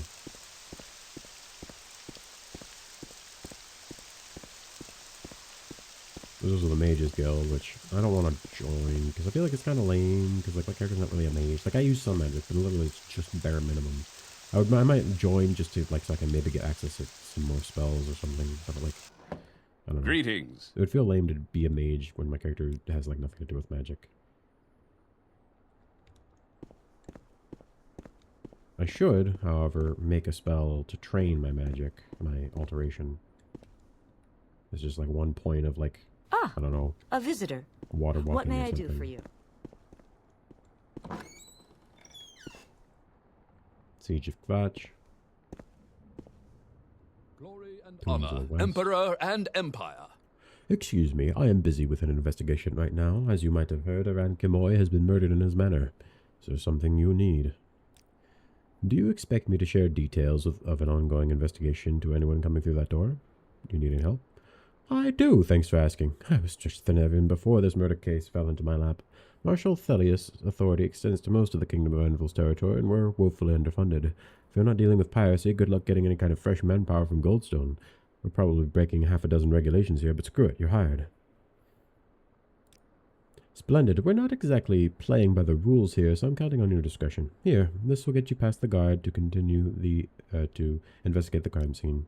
We also have 3 suspects that you can go and question. Medina Talgiana was known to dislike the victim and was believed to be visiting Brenner Cross on the night of the murder. You can find her at the Talgiana Orchard, a ways west. Just south of the Gold Road, Aramis was Aran Kimoy's housekeeper. He was fired recently and is working on at the Crossing Inn now. Finally, Bressius Talerian, the local smith, was having some kind of dispute with Aran Kimoy.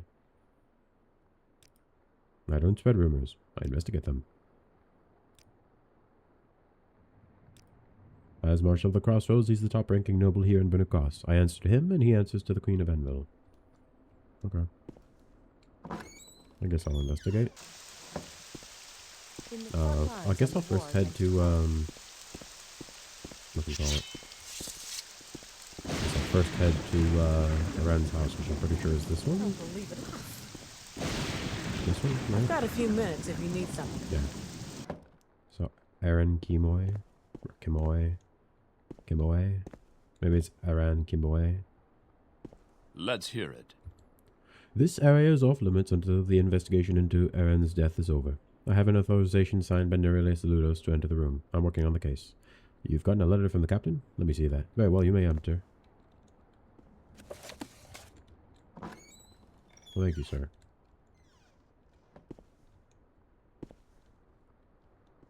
Business ledger. Glory and honor, emperor and empire. Single fatal stab wound in Aaron Kimoy's chest, as well as burns above his heart. Look, man, I'm poor. I'm gonna steal his clothing. That would be robbing him of his dignity. But man, I need money.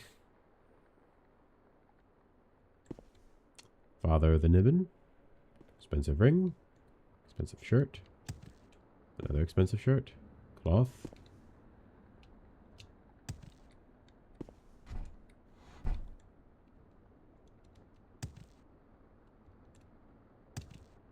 Trying to see if there's like something. Where did I there. put that? Okay.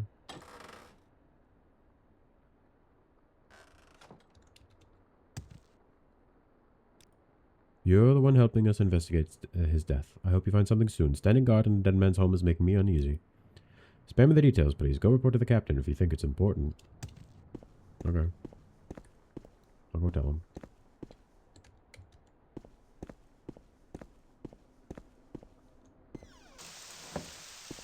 When I was making my character, by the way, I was really hoping there was a red version of the What shirt. brings I couldn't you find here? one, so I just went with this one. Because, if I remove the chest piece, it has the red jewel on it, and I thought that looked pretty good. But I love the way this looks. This is Glory and such honor, emperor and empire. Skingrad steel armor minus the pauldrons, and then a imperial silver cap. I think it looks just very cool.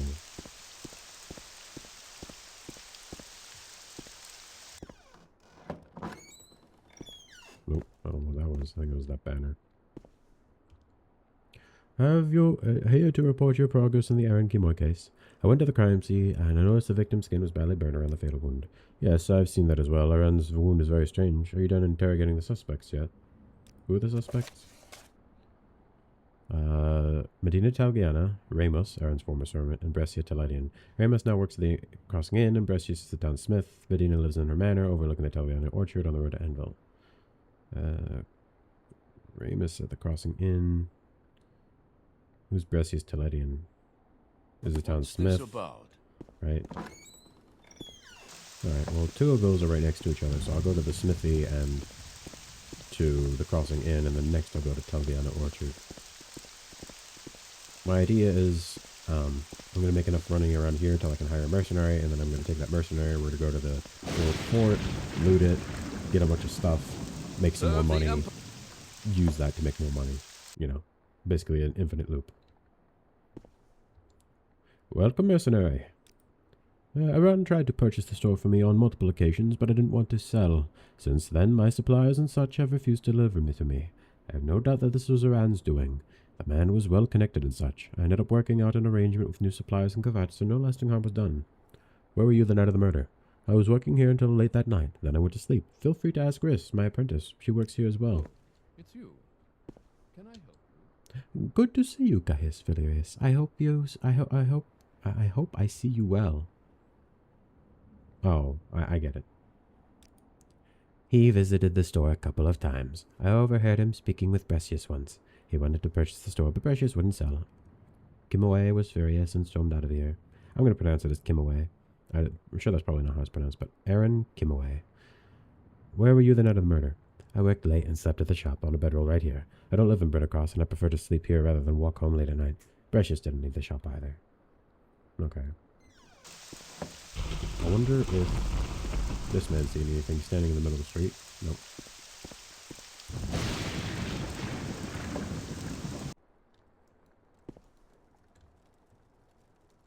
No, you don't have May I anything. help you? I'm not busy now. What do you need? Good to see you, Gaius. You have a question? I was a servant. He fired me over a misunderstanding. A business ledger of his had gone missing, and he blamed me for stealing it. Just to be clear. No, I didn't. I was about a week before his death. Since then, he kept himself locked up in his manor. Where were you on the night of his murder? I was here cleaning the inn. I got hired by Christoph right after getting fired from Kimaway's manor. He can tell you that he was working me that night, too. He can tell you that he was overworking me that night. He was here, too.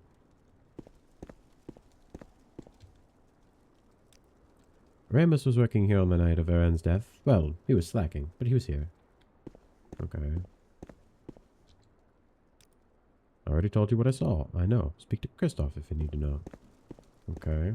And then I guess I'll go speak with Medina If I ever see Calviano. that elf, he's in so much trouble. It's the most prosperous farm around these parts. It's owned by Medina and employs quite a few people. To go there, head west on the Gold Road towards Anvil and take the first path to your left. Greeting. Okay, so west along the road, not west. West along the road. Time to talk? I have a few minutes.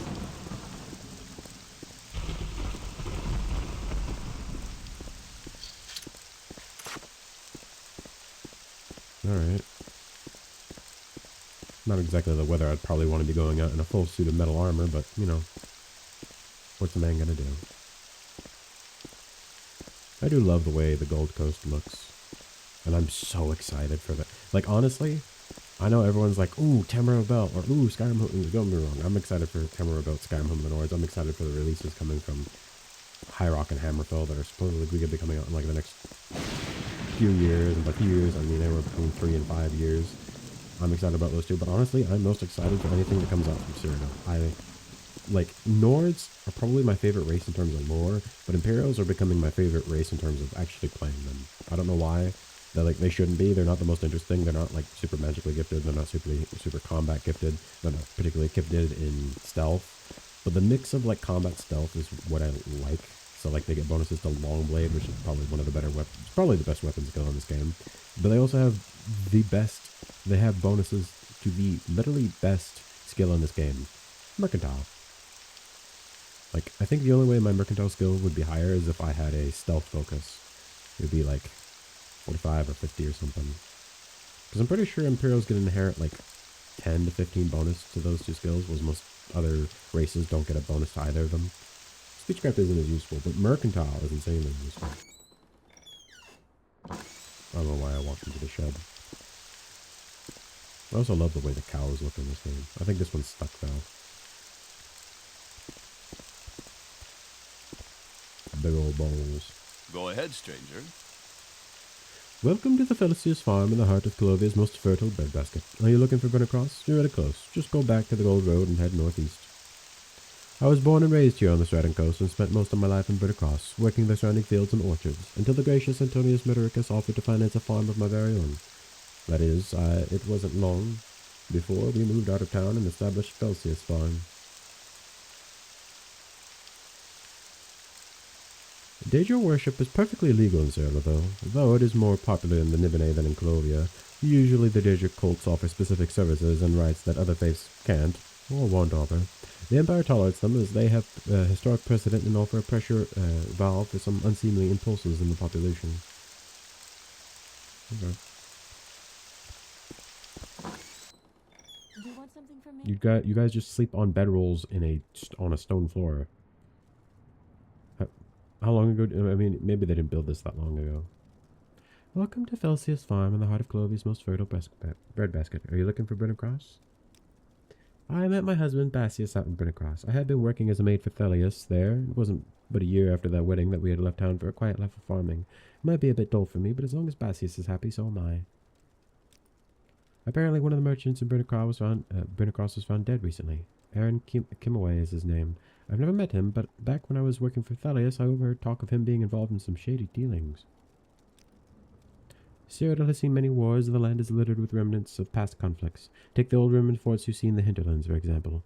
These were built by the rulers of the Second Empire, who waged a constant war of conquest across all of Tamriel. The fortresses fell into disrepair during the interregnum, but it is said that their halls are haunted to this day by the echoes of legions past, animated by their undying loyalty to the Great Rimmon. Okay. Thank you. Thank you for mooing at me. Alright. Let's continue on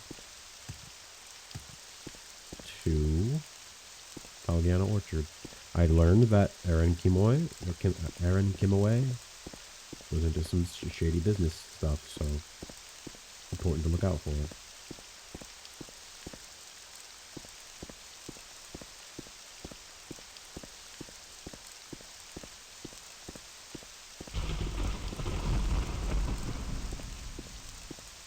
I do love that I can see Garlus Agi all the way from over here. I wonder how far away I have to be before it disappears. I can see it from like pretty freaking far away. This is what I love about OpenMW. Like with normal Morrowind, I wouldn't be able to see like probably much further than that tree behind me because of the fog. Which I mean, I understand why. It was limitations of the game, and it also made it so it would run better because it didn't have to load everything super far away. But I like being able to see stuff. I like standing up on the cliffs. I forget what that's called. It's like the edge of the Kvetchi Pass, but I don't remember what it's called. It might be the Brennan Bluffs, but I think Brennan Bluffs is before it. But standing up on that giant cliff up there and looking down and being able to see a huge portion of the kingdom. Now, one day, I want to be able to get the computer good enough so I can see all the way to the city of Anvil from up there. Currently, you can still see Garlus Agi. It's slowly starting to fade into the fog. Yeah, it's slowly fading into the fog back there. I can still see it from quite a distance. I believe this is Talgiana Orchard. Yep, I can still see Garlus Agi from here.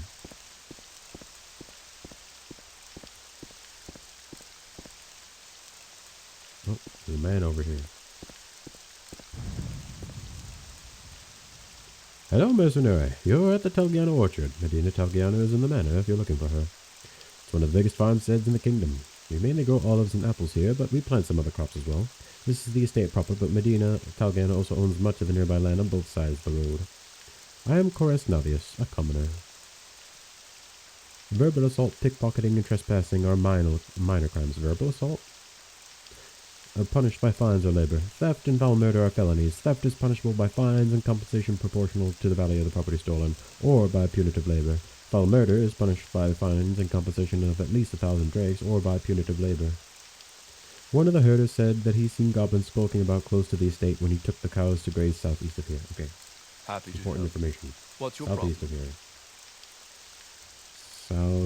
Southeast are... Southeast there be goblins. Okay.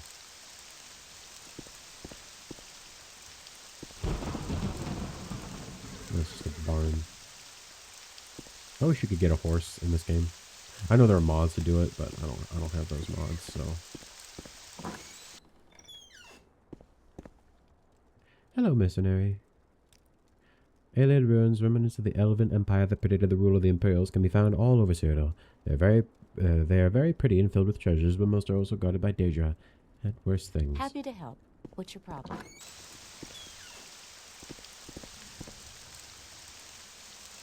Right. Greetings. What little secret do you have? When you're out doing field work, you might spot odd-looking white pillars that jut out of the ground like bones. Those are Iliad ruins. You don't want to poke around in them unless you absolutely have to, or you're very well prepared. Bulpin Gavak. Do you want something from me? What brings you to Talgiana Orchard?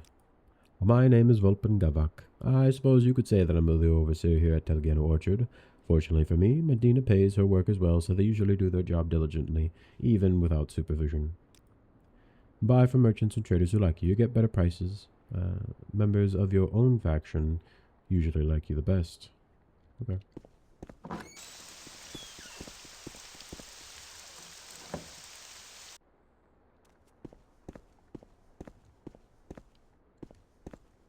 Do you want something from me? Fenna Fearfach. I am Fenna, caretaker. Gaius needs to keep a closer eye on those chickens. One time I even saw one running around in the manor. He's lucky that Medina didn't notice. In the front lines on the war against crime. Amulet of Kings. That's Madame Medina. Greetings. What brings you to Talgiano Orchard? I am Incisius Fibin, caretaker. I'm not busy now. What do you Hello, need? mercenary, and welcome to the Talgiano Orchard. What are you doing in my manor? Were you looking for me? I'm Medina Talgiana, noble and owner of the Talgiano Orchard, the most prosperous farm in the kingdom. My family has owned these lands for generations, and I strive to let flourish what I inherited. I can't say I was surprised to hear that he was killed. A crook like him probably worked with all sorts of cutthroats. Do you know who killed him? Ludo sent you, didn't he? We will need all the help he can get. The man is useless. Aaron Kimaway was a criminal who lived in Brimmer Cross for years, right under Aurelius' nose. Where were you on the night of the murder? I was in Brimmer Cross, actually. Salonia Helgern held a social event at her manor. I stayed the night there. Ask her if you don't believe me. I had hoped to see Kimaway rot in his jail cell, but I would never resort to murder. I've already told you what I know. Speak to Salonia Helgern if you don't believe me. Well, I can't be gossiping about my own employees, can I? That would be very unprofessional, and if you're interested in what's been happening in Brenner Cross, then I suggest going there yourself. It's just a short trip east along the Gold Road. He's Marshal of the Crossroads, meaning he governs Brenner Cross and the northeastern part of the Kingdom of Vanville. I don't think he's interested in the work that comes with his title, however. His man Lurius Arlo seems to be handling most of the legwork. Well, I'm the owner. Vulpin Gavik oversees production, while Fenna Firthok and Incisius Fibin handle the manor's upkeep as well as my personal needs. I also employ several other workers, of course, but both here in the orchard and at the outlying fields and grazing grounds. I won't bore you by listing them all. Okay.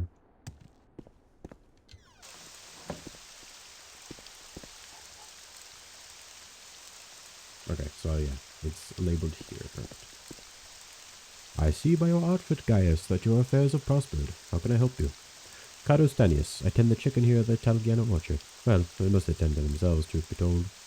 Did you know that my wife served in the Imperial Legion? It's true, that's how we met. No, I wasn't in the Legion myself. I was just delivering eggs to Fort Heath. Happy to help. What's your problem? You have a decently sized house. Alright. Well, I guess time to head back to Britta Cross and go talk to the wife of the Marshal. I went the wrong way. I thought I could jump over this wall, but I don't think I'm going to be able to.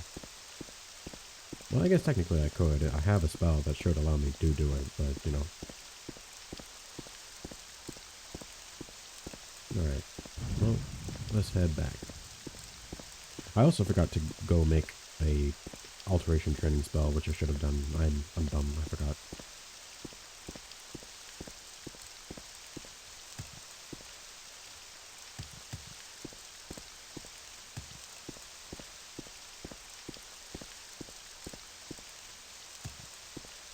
Alright, so somewhere to the southeast of Talgiano Orchard are goblins. Which is important to know, because they might have loot. Or, at least I might be able to, there might be something else nearby that I can, you know, go into to make money in. Currently, as it stands, I don't have a whole lot. I still don't have enough for that dude.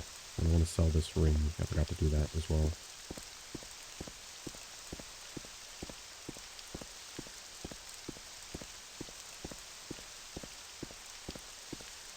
If I saw this man walking towards me, I'd trust him.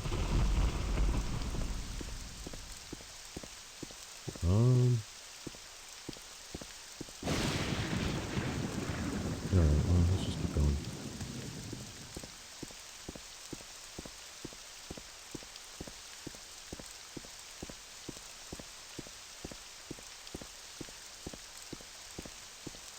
Oh my gosh, I just realized I have gamer posture so bad right now. I need to sit up. How can I help you? Hold on. There you go. No, I'm not like hunched over with, you know, with the claw hand on the mouse and stuff. Still pretty bad, but not as bad. Where is? Oh, here. I passed it.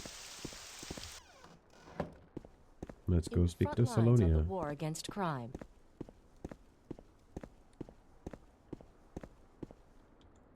Welcome to Helgern Manor, mercenary. What do you need?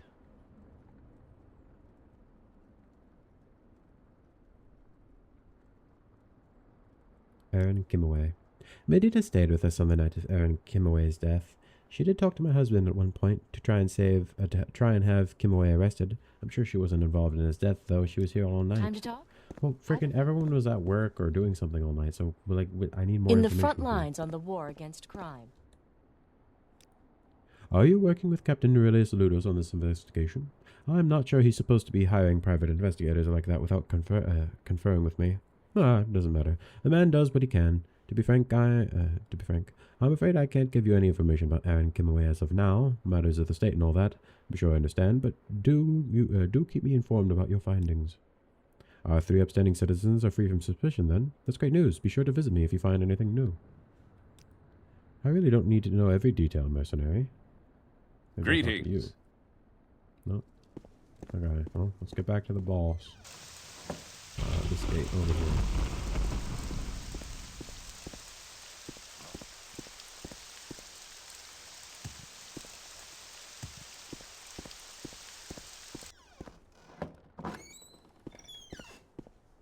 Glory and honor, emperor and empire. Here to report your progress in the Erin Kimaway case.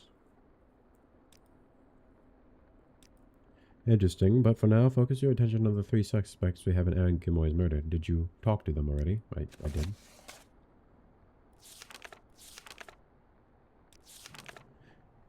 Test me, so I talked to Ramus, Bressius. So, everyone had an alibi. Because Medina Talgiana was staying in the Halgren estate with Salonia and Valerius, so. And this dude was here all night with his, you know. Yeah. Bressius didn't leave the shop. She was here with him. So what's this about? And this dude was working here all night. And his boss was here with him, wasn't he? He was here, but he wasn't working. I'm not busy now. What do He you says he was overworked. Okay, well, let's try you. I've got a few minutes if you need something. Always happy to chat with people I like. And I like you. I already told you what I know. Speak to Christoph if you need to.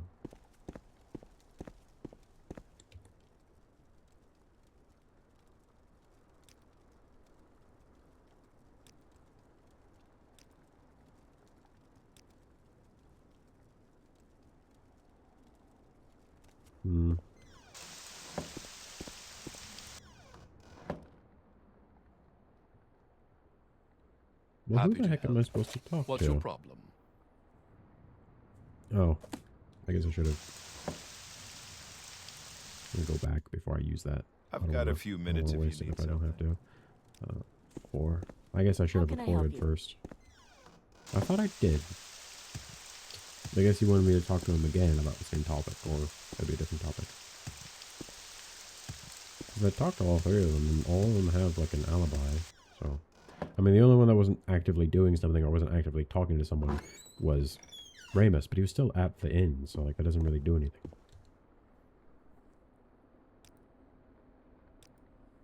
I questioned all 3 suspects. They all have solid alibi. Alright, good job. Now on the topic of Aaron's wound.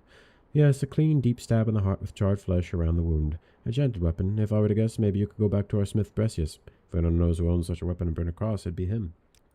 Glory and honor, emperor and empire. Okay, so Bressius. Well, I didn't see him with an enchanted weapon, but obviously he might be hiding one somewhere.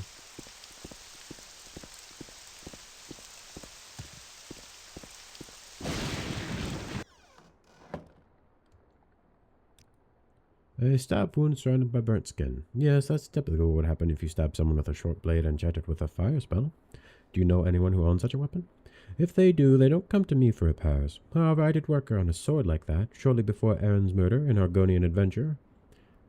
Her blade was in a bad shape. She said she was assaulted on her way here and barely made it alive. Her weapon nearly broke. I told her the repairs would take time. She got upset, but what could I do? I think I saw her cross the street to the tavern on her way out of here. She probably stayed at the crossing inn, waited for her sword to get ready. She came in, paid me, got back her blade, and I never heard from her again. Okay. I suppose I have a moment. What is it? Yes, she was here for a couple of nights, shortly before Aaron Kimoe's murder. Didn't stay for very long. I do remember she took an interest in Ramus. Time to talk? Alright, I have a few Ramus. minutes. No. Never seen anyone like that, ever. Alright, well, yeah, I know. Can I help now. you out? Do you need some? Alright, someone approached me a few days before Aaron Kimoe's murder. She had questions about the manor. I thought she was a thief. One thing led to another. I ended up selling a key I had to her. A key to the manor. Yes, I had a few of those, and, well, one of them slipped my mind when I had to give them back to my old boss. I didn't mind the tightwad getting robbed and me getting a profit out of it. I'm afraid the robbery went wrong. I never intended for anyone to get hurt. I'm not sure. I think she was making her way to Kvatch. She was mentioning a friend at the Gosha Inn and asked me for directions. That's on the Gold Road, right on the border between the kingdoms of Anvil and Kvatch.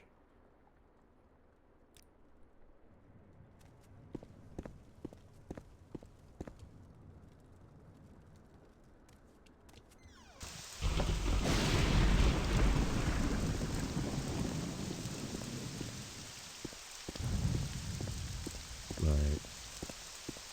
Time to talk to Aurelius Ludos again.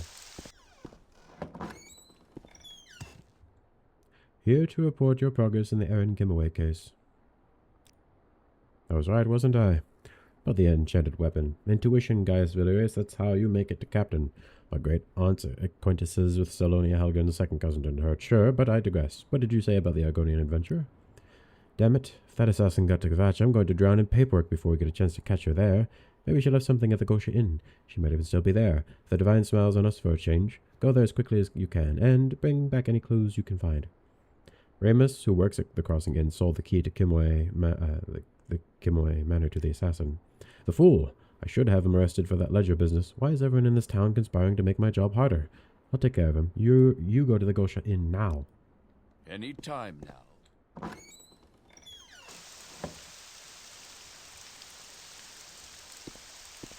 Now, what was I going to do today?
Alright. Here I am at Gosha Inn. I'm Aragat, a savant, and the elf behind the bar is my husband, Varrock. I'm well-traveled, and I can tell you anything you need to know about the local area. A savant. History of the Elysian Orator, Last King of the Aliads, the Line of Emperors, Addendum.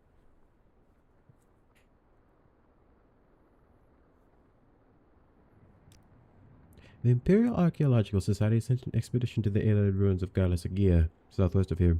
I look forward to reading the reports when they're done. I've got a few minutes if you need something, friend. How do you do? Good day, I am Varrock, publican of Gosha Inn. We rent beds, and I have a limited selection of goods for barter. Say, you wouldn't have happened to see a thief with a bottle of wine on your way here, would you? No, but I am looking for an Argonian adventure. Yes, she's staying upstairs. She told me that someone would come by asking for her, but I thought her visitor already came and left. She didn't pay for last night, now that you mention it. Her room is upstairs on the right. I'll unlock it for you.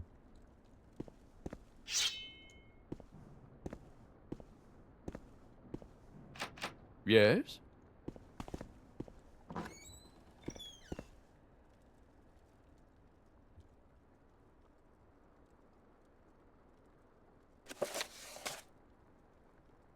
Once you have eliminated your target on Brenner Cross, meet with our employer at the Gosha Inn to receive payment. I'm taking all of this. Hey, I need money. I don't think we've been introduced, traveler. I'm Corian Lenetis. How can I help you? Speak to Varrock at the bar. He's been complaining about a thief. There are a lot of goblins in this area. I think they belong to different tribes. Thankfully, they usually don't dare to bother travelers on the Gold Road. What's this about? Alright, well, your Argonian adventure is dead. Why is he that way? What? She's dead. Oh dear, this will be bad for business. The woman's dead. We had an unlikely pair of pilgrims stay with us recently. They were well behaved and paid their tab, but I can't say that I'm sad that they've moved on. I think they were heading towards Brenner Cross on the Gold Road. I think he's my thief with the bottle of wine, Gaius Trasius. I think that's one of my bounties. Yes, a few days ago a man came into our inn and asked for a bottle of Cirilli Brothers wine. When I gave it to him, he ran off into the night. I reported this to the guards, but so far they've yet to find him. I think he must be that wanted criminal Gaius Trasius. I'll keep an eye out. You will? Thank you. I believe that he went to the west along the Gold Road, but it was so dark that I can't be sure.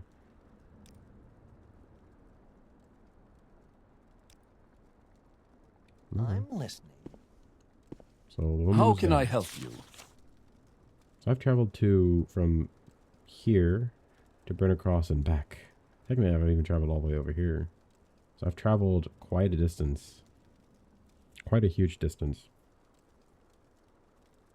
I'm actually close. Technically, I'm closer to Kavash than I am to Anvil. Well, obviously, Kavash doesn't technically exist as like a physical place yet. I take it you want something. Ruvenary, Well, Icastone what is size. it? I don't think I have fair ass. Right? Yeah, okay. Fair ass. By order of Queen Melona Conomaris of Anvil and under the authority of the Ruby Throne, let it be known that the criminal Firas and his 2 associates are wanted dead for the crimes of banditry, extortion, and murder, last seen in the vicinity of Arkad. Reward is 1,000 septims. Report to Lantern Cascav at Goldstone for more information. Okay. You train in speechcraft, athletics, and alchemy. Alchemy might be a useful one.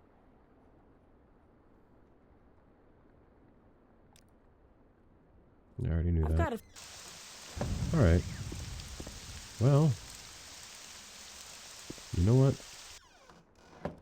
I think I will end my episode here. Because it's going to be a long walk back. How can I help you? Aelid Ruins, Divide the Singer. I might read those in my next episode. Alright.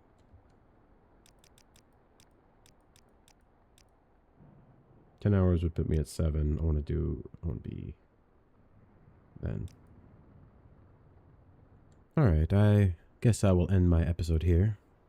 I will end with Fluant sanguis et vinum. Let blood and wine flow. See you all next time.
Bye.